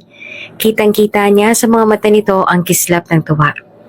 Sa unang araw nila doon wala siyang masyadong ginawa. Sa sumunod na araw naman ay nakatanggap siya ng tawag mula sa kanyang secretary at ngayon ay may mga trabaho siya na kailangang tapusin. Mag-aalauna na ng madaling araw noong siya ay natapos sa kanyang gawain. Hindi pa siya lubusan natapos dahil kailangan niya pang i-finalize ang mga documents ngunit napagpasyahan niya na bukas na lamang tapusin iyon. Tiningnan ni Ruhi ang asawa na mahimbing na ang tulog. Mula nang magsimula siya sa kanyang trabaho kanina ay nakaupo na siya rito sa kanilang kama subalit nawalan siya ng pagkakataon para lamang sulyapan si Sage. Sinikap niya kasi talaga na matapos ang trabaho. Nang sa ganon ay maibigay niya ang buo niyang atensyon kay Sage bukas at para naman ma-enjoy din ito ang honeymoon nila. Mahimbing ang tulog ni Sage kahit pa sa pagtulog ay hindi maitatanggi na napakaganda nito. Para nga itong isang diwata na walang kapintasan. Hindi lamang ito maganda, napakabait din kaya naman para kay Ruhi hindi mahirap mahalin ng asawa. Kahit sino sigurong lalaki magiging napakaswerte na matatawag ito na kanilang asawa. Kusang kumilos ang kanyang mga kamay para abutin ang maamo nitong muka. Sumunod ay dinaman niya ang matatangos nitong ilong, pababa sa natural na mapula at malambot nitong labi. Hindi namamalaya ni Ruhi na napapangiti na pala siya lalo na noong bahagya itong napanguso dahil sa ginawa niya. Ilang sandali pa ay pinatay niya na ang lampshade bago dahan-dahang humiga si Ruhi sa tabi ni Sage. Iniangat ang kumot at marahang yumakap sa asawa. Ramdam niya ang init ng katawan nito. At sa wakas, nakaramdam siya ng kapayapaan. Subalit makalipas ang ilang minuto, naramdaman ni Ruhi ang kakaibang pagkilos si Sage. Ang dating mahinaong paghinga nito ay naging mabilis. Agad niyang binuksan ang lampshade at nakita ang mukha nito ay nakakunot. Gigisingin niya sana si Sage dahil alam niya na nagkakaroon nito ng masamang panaginip. Subalit, narinig ni Ruhi ang mahihinang daing mula kay Sage. Namilog ang kanyang mga mata sa pagkabigla at agad na nagising ang kanyang mga diwa. Pasensya na po, Mama. Papa, hindi ko sinasadya. Malamyos, ngunit puno ng takot ang boses ni Sage. At sa sandaling yon ay nanlaki lalo ang mga mata ni Ruhi. Alam niyang si Sage ay bingi mula pagkabata, kaya't hindi nito kailanman nagsalita. Ngunit narinig niya mismo. Narinig niya ang boses ng kanyang asawa. Napahinto si Ruhi. Pati ang kanyang paghinga animoy tumigil na rin. Hindi siya makapaniwala. Paano nakakapagsalita ito? Kung gano'n ay naging hinala niya na baka nga'y nakakarinig ang kanyang asawa. Posible na totoo nga? Sa halip na gisingin si Sage, mas lalo siyang nagpasya na pakinggan pa ang sinasabi nito. Puno ng kaba, inilapit niya ang kanyang sarili kay Sage. Umaasang muli niyang maririnig ang boses ng kanyang asawa. Hindi siya makapaniwala na sa lahat ng panahong magkasama sila, ngayon lamang niya narinig ang boses ni Sage. Sorry. Ang boses na siyang lumalabas mula dito. Nakaawa ang kanyang bibig. Hindi makapagsalita. Tinitigan ng asawa na patuloy na bumubulong. Paulit-ulit itong humihingi ng tawad para bang takot na takot din ito. Sa kabila ng takot at pag-aalala na nadarama niya para sa kanyang asawa, nagkaroon ng kakaibang pananabik sa kanyang puso. Gusto niyang malaman pa ang higit tungkol sa mga tinatagong damdamin ng kanyang asawa. Ang mga lihim na hindi nito kayang sabihin sa kanya ng gising. Nang makita na nagiging mas kalmado si Sage, dahang-dahang hinaplos ni Ruhi ang mukha nito, umaasang mababawasan ang bangungot na bumabagabag dito. Sage, bulong niya, ngunit hindi niya ginising ito. Sa halip ay niyakap niya ito ng mahigpit. Umaasa na kahit papaano ay maramdaman nito na hindi ito nag-iisa sa laban ng kanyang mga panaginip. Kinabukasan, pagdilat ng mga mata ni Ruhi, agad na bumalik sa kanyang isip ang nangyari noong gabi. Hindi niya matanggal sa kanyang utak ang mga salitang binitawan ni Sage. Ang boses na iyon. Ang boses na sa unang pagkakataon ay narinig niya mula sa kanyang asawang inakala niyang hindi kailanman nagsasalita. Hindi siya makapaniwala. Halos ayaw niya rin maniwala, ngunit narinig mismo ng dalawang tenga niya at ang kuryosidad ay kumukulo sa kanyang dibdib. Hindi nagtagal, bumukas ang pinto ng kwarto at pumasok si Sage. May dalang tray ng almusal. Isang banayad ng ngiti ang sumilay sa mukha nito habang inilalagay ang tray sa mesang nasa tabi ng kama. Good morning, bati ni Sage gamit ang sign language. Ngunit si Ruhi, sa halip na sumagot ay nakatitig lamang kay Sage. Parang kinukunan niya ng litrato ang bawat galaw ng kanyang asawa. Sinusubukang makita kung may makakakitaan ba ng bakas ng pandinig sa mga reaksyon nito. Gusto niyang malaman kung ang naririnig niya kagabi ay isang misteryo na maaaring muling maulit. Kumain ka na, ang sabi muli ni Sage gamit ang sign language. At nang mapuna nito, na nakatitig lang siya, sandaling napaangat ang isang kilay nito. May problema ba? Umiling si Ruhi at sinabi na gusto niya na munang maghilamos, kaya naman agad siya nitong tinulungan na makaupo sa wheelchair niya at sinamahan siya sa banyo. Tinulungan din siya ni Sage na maghilamos kung kaya'y napatitig siya dito. Nagtataka siya. Hindi halata sa kilos nito na nagkaroon nito ng isang masamang panaginip kagabi. Naaalala kaya nito ang nangyari? Ang tanong ng bahagi ng kanyang isipan. Habang kumakain, hindi maalis ni Ruhi ang tingin kay Sage na tila hindi malang alintana ang bigat ng kanyang tingin. Nag-isip si Ruhi ng isang plano upang subukin kung talagang nakakarinig si Sage. Nang dumako ang sandali, dahan-dahan niyang kinuha ang tinidor mula sa tray.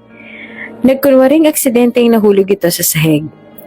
Ang tunog ng metal na bumagsak sa semento ay umilingaw-ngaw sa silid. Ngunit walang reaksyon si Sage. Patuloy lamang ito sa ginagawa. Kinukuha ang mga pinagkainan upang dalhin sa kusina. Lumabas ito ng kwarto na tila walang nangyari. Iniwan si Ruhi na tulala. Nagtataka sa kanyang nakita.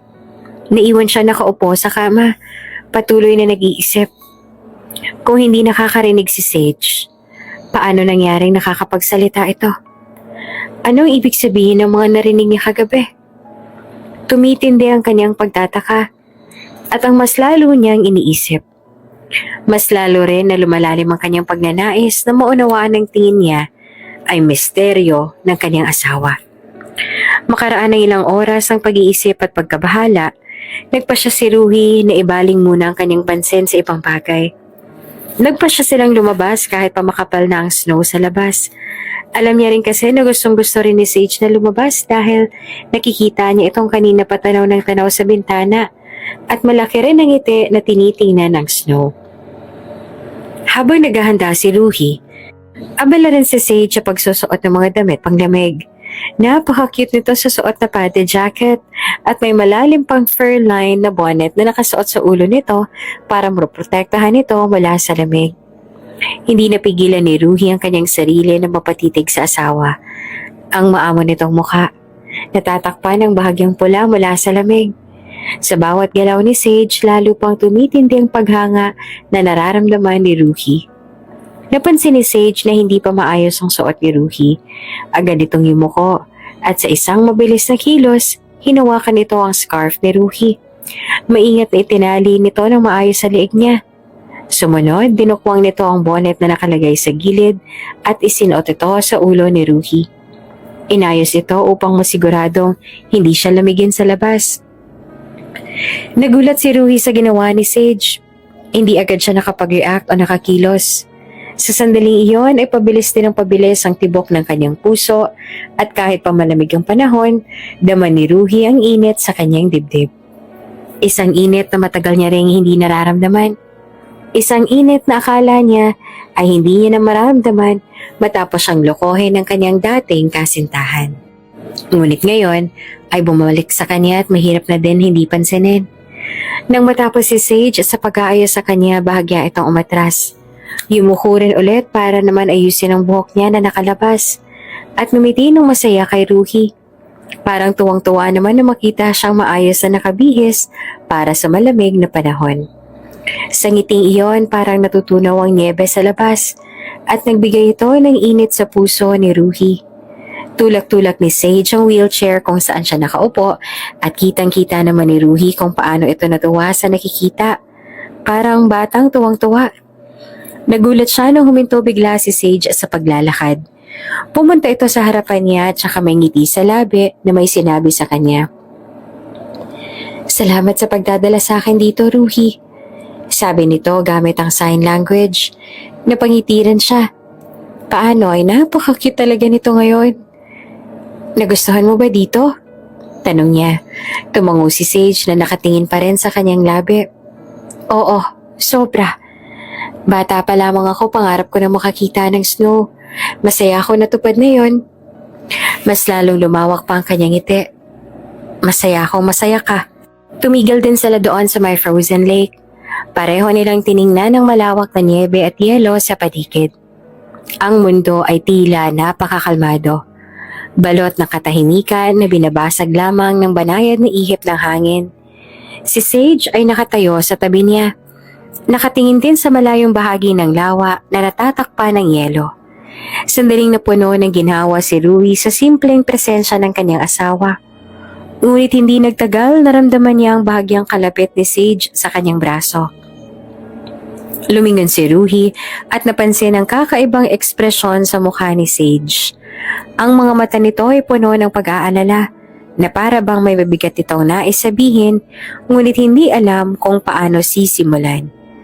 Dahan-dahan gumamit si Sage ng sign language.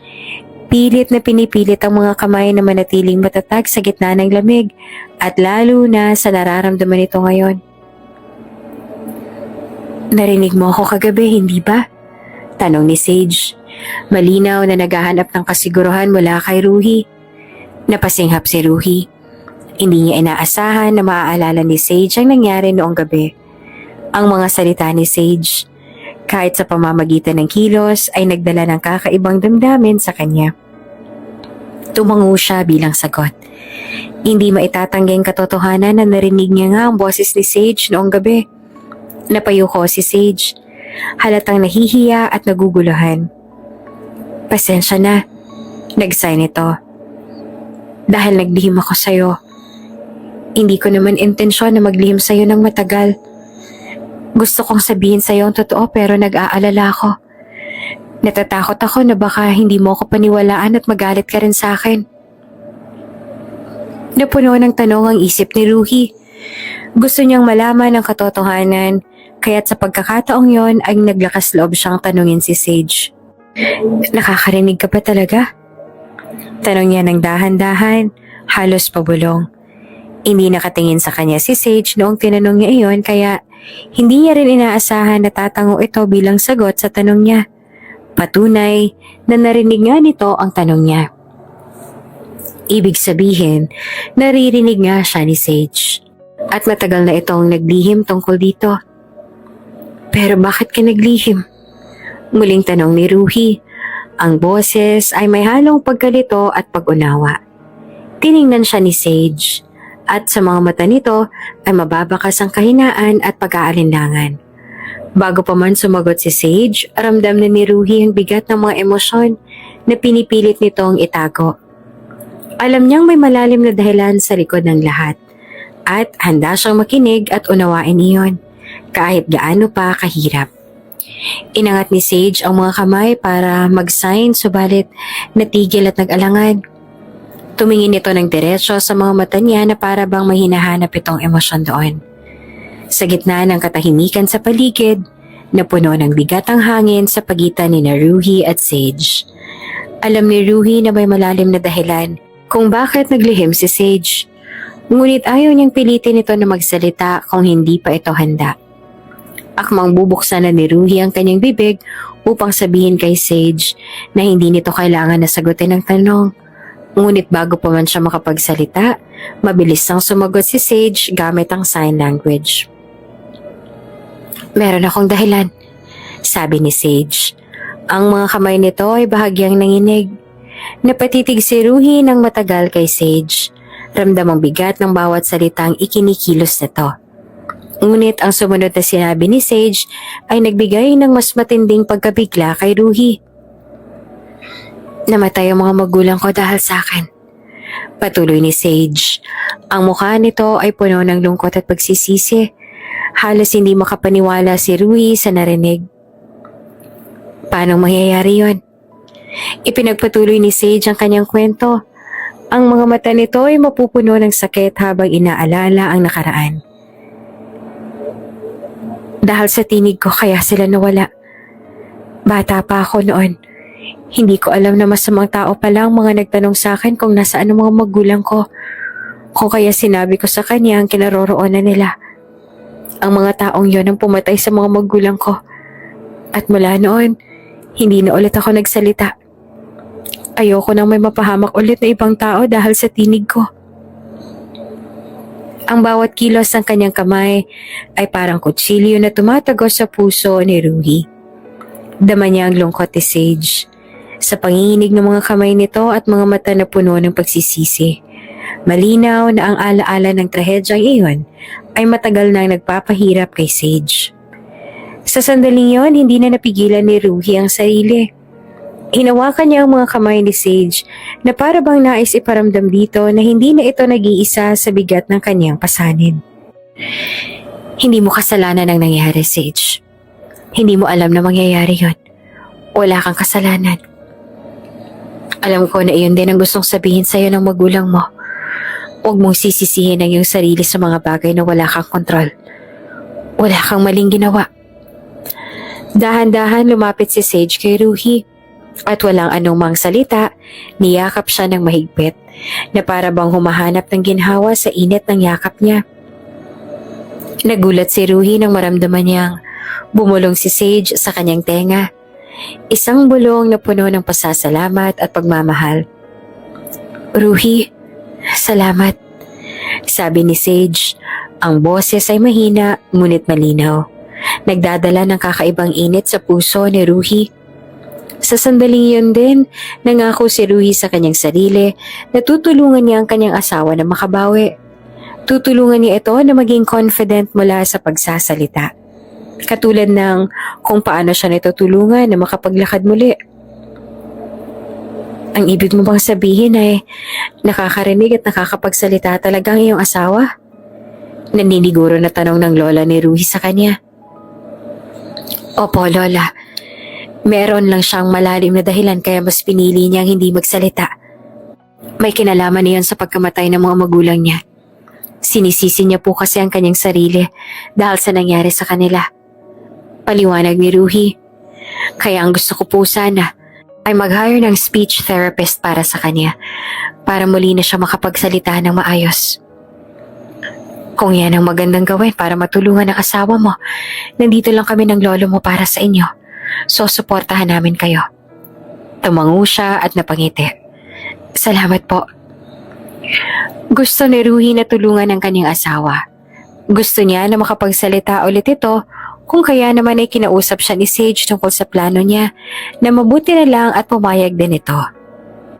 Basta pa ipangako mo rin sa akin na gagawin mo ang lahat para makapaglakad ka na at hindi ka na ulit magagalit sa sarili mo dahil sa nangyari sa'yo. Ang siya namang tinepe Sage sa kanyang cellphone. Ngumiti naman si Ruhi sabay tango. I promise. Tumango rin sa kanya si Sage na para bang masaya ito sa naging sagot niya. Katulad ng kanilang naging usapan, si Sage ay sumailalim na sa therapy para makapagsalita na ulit ito ng mas confident. Si Ruhi naman ay sinikap na muli siyang makapaglakad. Ayon sa kanyang therapist, unti-unti na rin naman na bumubuti ang kalagayan ng kanyang mga paa kumpara sa dati. At ayon din dito, baka ay malapit na siyang makapaglakad muli. Gusto niya nang makapaglakad muli. Aaminin ni Ruhi na sa nakalipas sa ilang taon ay naging mahirap sa kanya ang lahat.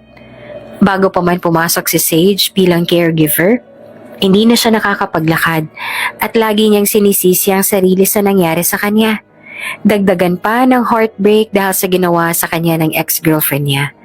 Pero mula nang dumating si Sage sa buhay niya, para bang nagbago ang lahat. Siguro nga ay tama ang lolo at lola niya sa kanilang sinabi noon sa kanya na si Sage ang nagbalik ng kulay sa kanyang mundo, na naging madilim at walang buhay, na para bang nagsilbi itong bagong liwanag. Sa totoo lang, ay hindi niya rin alam kung paano ba nangyari yon. Hindi naman sila nakakapag-usap ni Sage dahil ang buong akala nga nila ay hindi ito nakakapagsalita. Basta isang araw, nahuli na lang ni Ruhi ang kanyang sarili na nakangiti na at sa tuwing nakatingin siya sa dalaga, sa kanya nahuhuli ang sariling nakangiti. Anong nangyari sa inyo noon ng ex-girlfriend mo? Iyon ang naging tanong sa kanya ni Sage gamit ang sign language. Lumipas ang ilang segundo at hindi pa rin siya sumasagot. Nananatili naman na nakatingin sa kanya si Sage. Ang inosente nitong mga mata ay nagtatanong. Ayos lang kung ayaw mong sabihin. Dagdag nito nang mapansin ang pag-aalangan niya. Ngumiti si Ruhi. Oo, aaminin niya na noon ay ayaw niyang pinag-uusapan ng tungkol sa bagay na iyon. Ayaw niyang i-share sa iba ang nangyari sa kanya. Isa kasi yung malaking trauma. Ang ex niya na kasi ang nakikita niya noong babaeng pakakasalan at makakasama sa pagtanda. Subalit niloko siya nito. Pinagpalit siya sa isang lalaking itinuring niya ring kaibigan. Ngunit noon yon. Ngayon ay handa niya nang sabihin ang lahat. She cheated on me, sagot ni Ruhi. I was about to propose to her nang malaman ko na niloloko niya lang pala ako. I was so mad at that time. Magkasama kami sa sasakyan noong pinagtapat niya sa akin ang lahat. Ang sabi niya ay nagsawa raw siya sa akin, na kinailangan niyang hanapin sa ibang pagmamahal at atensyon na hindi ko raw maibigay dahil palagi ako nakatutok sa trabaho. Hanggang sa ang sabi niya ay panandalian lang dapat yon. Ayaw niya raw sana na ipagpatuloy ang namamagitan sa kanila ng lalaking yon, pero hindi niya raw namamalaya na unti-unti na siyang nahuhulog sa lalaking yon, sa kaibigan ko. At unti-unti na raw nawawalang pagmamahal niya para sa akin. And because of the emotion, hindi ko nagawang makontrol ang sasakyan. Hanggang sa sumalpok yun sa isa pang sasakyan. I did my best to protect her. Ayoko namang mawala siya dahil mahal ko pa rin siya ng mga sandaling yun. Pero iniwan niya pa rin ako. Sumama siya sa kaibigan ko. Kung noon ay sobrang bigat sa kanyang pakiramdam sa tuwing may kikwento niya ang ganon sa ibang tao, ngayon ay parang baliwala na lang kay Ruhi ang lahat. Siguro dahil magdadalawang taon na rin mula noon at kahit papaano ay naka-move on na siya. Nakakaahon na siya mula sa sakit na naging dulot nila. Kinuha ni Sage ang cellphone mula sa kamay niya at saka may tinaype ito roon. Nang ipabasa sa kanya, tumango siya bilang tugon. Ayos ka na ba ngayon? Iyon ang tanong na nakasulat doon. Wala na bang sakit? Dagdag na tanong nito. Wala na. Natanggap ko na ang lahat. Sagot naman ni Ruhi. Hindi mo na ba siya mahal? Tumango siyang muli. Yes. I can't keep loving someone who doesn't see my worth. I realized that too late. But now, I've fully healed from the pain. Ayos na ako. Tumagal ang titig sa kanya ni Sage na para bang hinahanap nito sa kanyang mukha kung tunay ba ang sinasabi niyang yon. Kapag Kwan ay nagtipa ulit sa cellphone. Kung babalik siya, tatanggapin mo pa rin ba siya? Napataas ang isang kilay niya. My ex? Tanong niya na sinagot naman ito ng pagtango. Nakita niya na ang pagdaan ng takot at pag-aalinlangan sa mga mata nito. Bakit ko pa siya tatanggapin kung meron na akong ikaw? Ngunit tila hindi pa rin ito kumbinsido. Kung hindi mo ba ako pinakasalan at bumalik nga siya sa buhay mo, tatanggapin mo siya? Napakunot noo lalo siya sa naging tanong nito sa kanya. No? Seryoso niyang sinabi. I can forgive her for the pain, but I won't take her back. Ayoko nang balikan ng natapos na. Tumango si Sage at ngumiti ito sa kanya ng bahagya. Si Ruhi naman ay sandaling napatitig sa kanyang asawa. Wait, are you afraid I'll leave you if she decides to come back to me? Tanong niya na may mapagtanto. Walang pag-aalinlangan na tumango ito sa kanya. Hindi naman tayo kinasal dahil mahal natin ang isa't isa. Kaya kung sakaling bumalik siya, nag-aalala ako na baka tanggapin mo ulit siya dahil siya ang mahal mo. Seryoso na sambit ni Sage gamit ang sign language. Hindi kita iiwan, Sage. Sumumpa ako sa harap ng altar na mananatili sa iyong tabi hanggang sa araw ng kamatayan ko. Hindi ko ugaling kalimutan ang sinumpaan ko. Kaya huwag ka mag-alala. Hindi kita iiwan o ipagpapalit sa iba. Unless, ikaw mismo ang mang-iiwan sa akin. Ngumiti si Sage. Ibinuka nito ang labi para magsalita ulit ngunit itinikom din ulit dahil sa pag-aalangan. Nanatili naman ang tingin niya dito. Para bang sinasabi ng mga mata niya na ayos lang kung magsasalita ito. Huminga ng malalim si Sage. Tumingin din ng diretso sa mga mata niya. Salamat, Ruhi. Ang siyang sinabi nito, mahina at nangangatal pa nga ang boses. Si Ruhi naman ay para bang gustong palakpakan ng kanyang asawa dahil sa lakas ng loob nito at nagawa nitong makapagsalitang muli. Hindi rin kita iiwan. Hindi na nakapagpigil pa si Ruhi nang dinagdag nito ang mga katagang yon. Agad niya itong niyakap na ikinagulat naman ito pero kalaunan ay natunaw din sa kanyang yakap at tuluyang napangiti. I'm so proud of you. You're finally overcoming what you're afraid of. Ruhi whispered tenderly, his voice filled with warmth as he embraced his wife tightly. Keep going. I know you'll get used to it one day. I'll be here to help you every step of the way. I will always be here for you. Bagaman hindi niya makita ang ekspresyon nito, daman niya naman ang pagiti ni Sage habang yakap-yakap niya pa rin. At katulad nga ng pangako ni Ruhi sa kanyang asawa, sinuportahan niya ito. Tinulungan niya itong makapagsalitang muli katulad ng kung paano siya nito sinuportahan at tinulungan para makapaglakad siyang muli. Are you happy? Tanong niya sa asawa. Tumango ito sabay ngiti. Oo. Really? Tumango ulit si Sage. Oo, masaya ako. Wow, manghang sabi niya. You're doing well. Mas diretso na ngayon ang pagsasalita mo. Lumawak lalo ang ngiti ni Sage. Salamat. At hindi lamang pagsasalita ni Sage ang naging maayos dahil ganun din ang paglalakad ni Ruhi. Sa nakalipas na buwan ay talagang sinikap niya na maging maayos muli ang kaniyang mga paa. Kung kaya naman, hindi niya na kailangan pang manatili sa kanyang wheelchair dahil kaya niya nang maglakad gamit ang saklay. And Sage was there every step of the way. She supported him, never leaving his side. She became his strength when he couldn't stand on his own. His source of courage and energy lifting him when he felt too weak to continue. Rui, can we talk? Nag-aalangan na tanong sa kanya ni Chrissy, ang dati niyang nobya na bumisita sa kanyang opisina. Anong pag-uusapan natin, Chrissy? Ang malamig naman na tanong niya dito.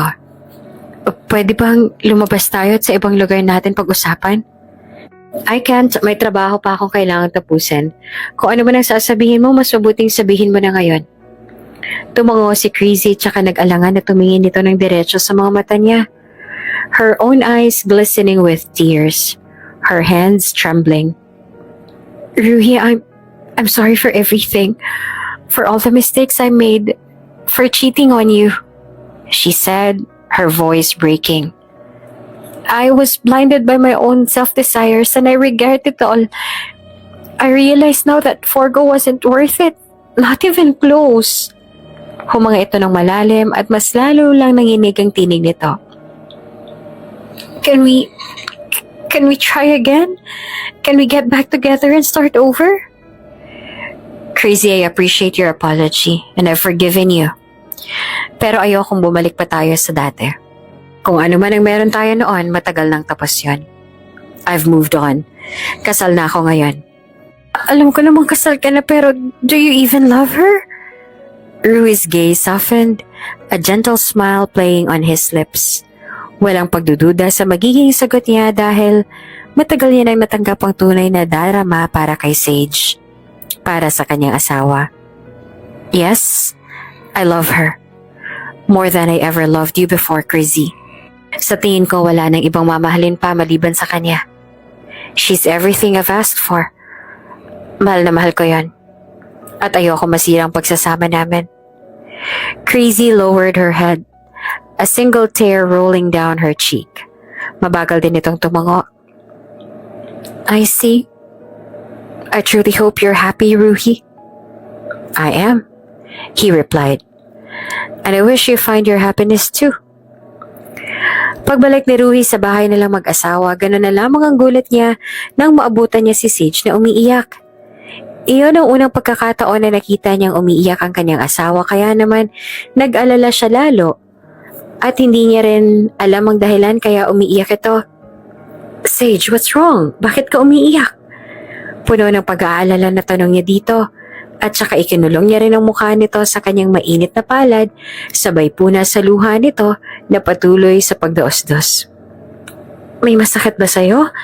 Tell me, what happened? Nakipagbalikan ka na ba sa kanya? Dati pang mahina ang tinig ni Sage, ngunit mas humina ito ngayon at punong-puno rin iyon ng lungkot. Ha? Naguguluhan niyang sambit. Alam kong pumunta siya sa'yo, ang dati mong nobya. Nakipagbalikan ka na ba sa kanya? Pinunasan niya ang luha nito. Hindi. Hindi ba't ang sabi ko sa'yo, hindi na ulit ako babalik sa kanya? Yes, pumunta siya sa akin. At gusto niya makipagbalikan, pero hindi ako pumayag. Pinatawad ko siya, pero hanggang doon na lang yon. Hindi na ako babalik sa kanya. Isa pa, bakit ko naman siya babalikan kung ikaw ng asawa at mahal ko? Hindi agad sumagot si Sage at napatitig din sa kanya ng matagal. Nakailang kurap din ito bago makapagsalitang muli. Mahal mo ko? Ruhi smiled softly. His eyes filled with sincerity as he nodded his head. Yes, I love you, Sage. Mahal na kita. Sage stood frozen, her heart racing. She couldn't believe what she had just heard. Napakurap-kurap siya, hindi makapaniwala sa narinig at halos ayaw mag-process ng sinabi ni Ruhi sa kanyang isipan. The tears that had welled up in her eyes spilled over, flowing down her cheeks uncontrollably. She wiped them away, but they kept coming. After a long pause, she finally gathered the strength to speak, her voice trembling with emotion. Mahal din kita, Ruhi. Lumawak ang ngiti ni Ruhi. Really? Na sinagot naman ni Sage ng pagtango. Hindi na napigilan ni Ruhi ang sarili. Niyakap niya na ng mahigpit ang asawa at paulit-ulit na sinabing mahal niya ito at masaya siya na malaman na pareho sila ng nadarama. Matapos ang mainit na yakap, inangkin niya ang labi nito sa isang mainit at puno ng pagmamahal na halik. Hindi man naging madali ang lahat para sa kanilang dalawa. Sa wakas, ay nahanap naman nila ang tunay na pagmamahal sa isa't isa. Slowly, a sense of peace began to wash over her. She forgave herself. She stopped blaming herself for things that were beyond her control. Things she never could have changed. She had spent too long carrying the weight of guilt. But now she understood. Blaming herself wouldn't alter the past, and it certainly wouldn't heal the wounds. She had learned to voice out her feelings, to speak up when it mattered, and to accept the harsh truth. She couldn't control everything that happened in life. What was done, and it was time to let go. At si Ruhi Vatroslav naman, kasabay ng muli niyang paglakad ng walang saklay at kasabay din ang pagpapatawad niya sa mga taong nanakit sa kanya, natutunan niyang tanggapin ang mga bagay. Natanggap na minsan na may mga taong aalis sa ating buhay pero hindi ibig sabihin nun ay iyon ang katapusan ng mundo. Minsan umaalis sila para may magbukas sa panibagong pinto para sa ibang tao na siyang karapat-dapat para sa atin. At ngayon nga, natagpuan niya ang taong karapat-dapat para sa kanya. He had found his other half, the one who brought him peace, solace, and sanctuary. In her presence, the world seemed to slow down, and all the chaos faded away. He was the calm in his storm, the warmth he had always sought, and with Sage, his wife, he is finally complete.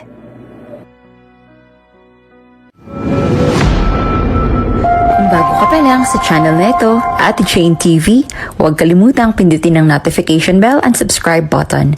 Sana po hindi naman malaking abala sa inyo ang pagpindot ng subscribe button dahil ang kapalit po nito ay ang pagsuporta para makapag-produce ng mga libreng stories sa mga channels ni Ate Jane. Maraming salamat! Pakasalan mo ang apo ko.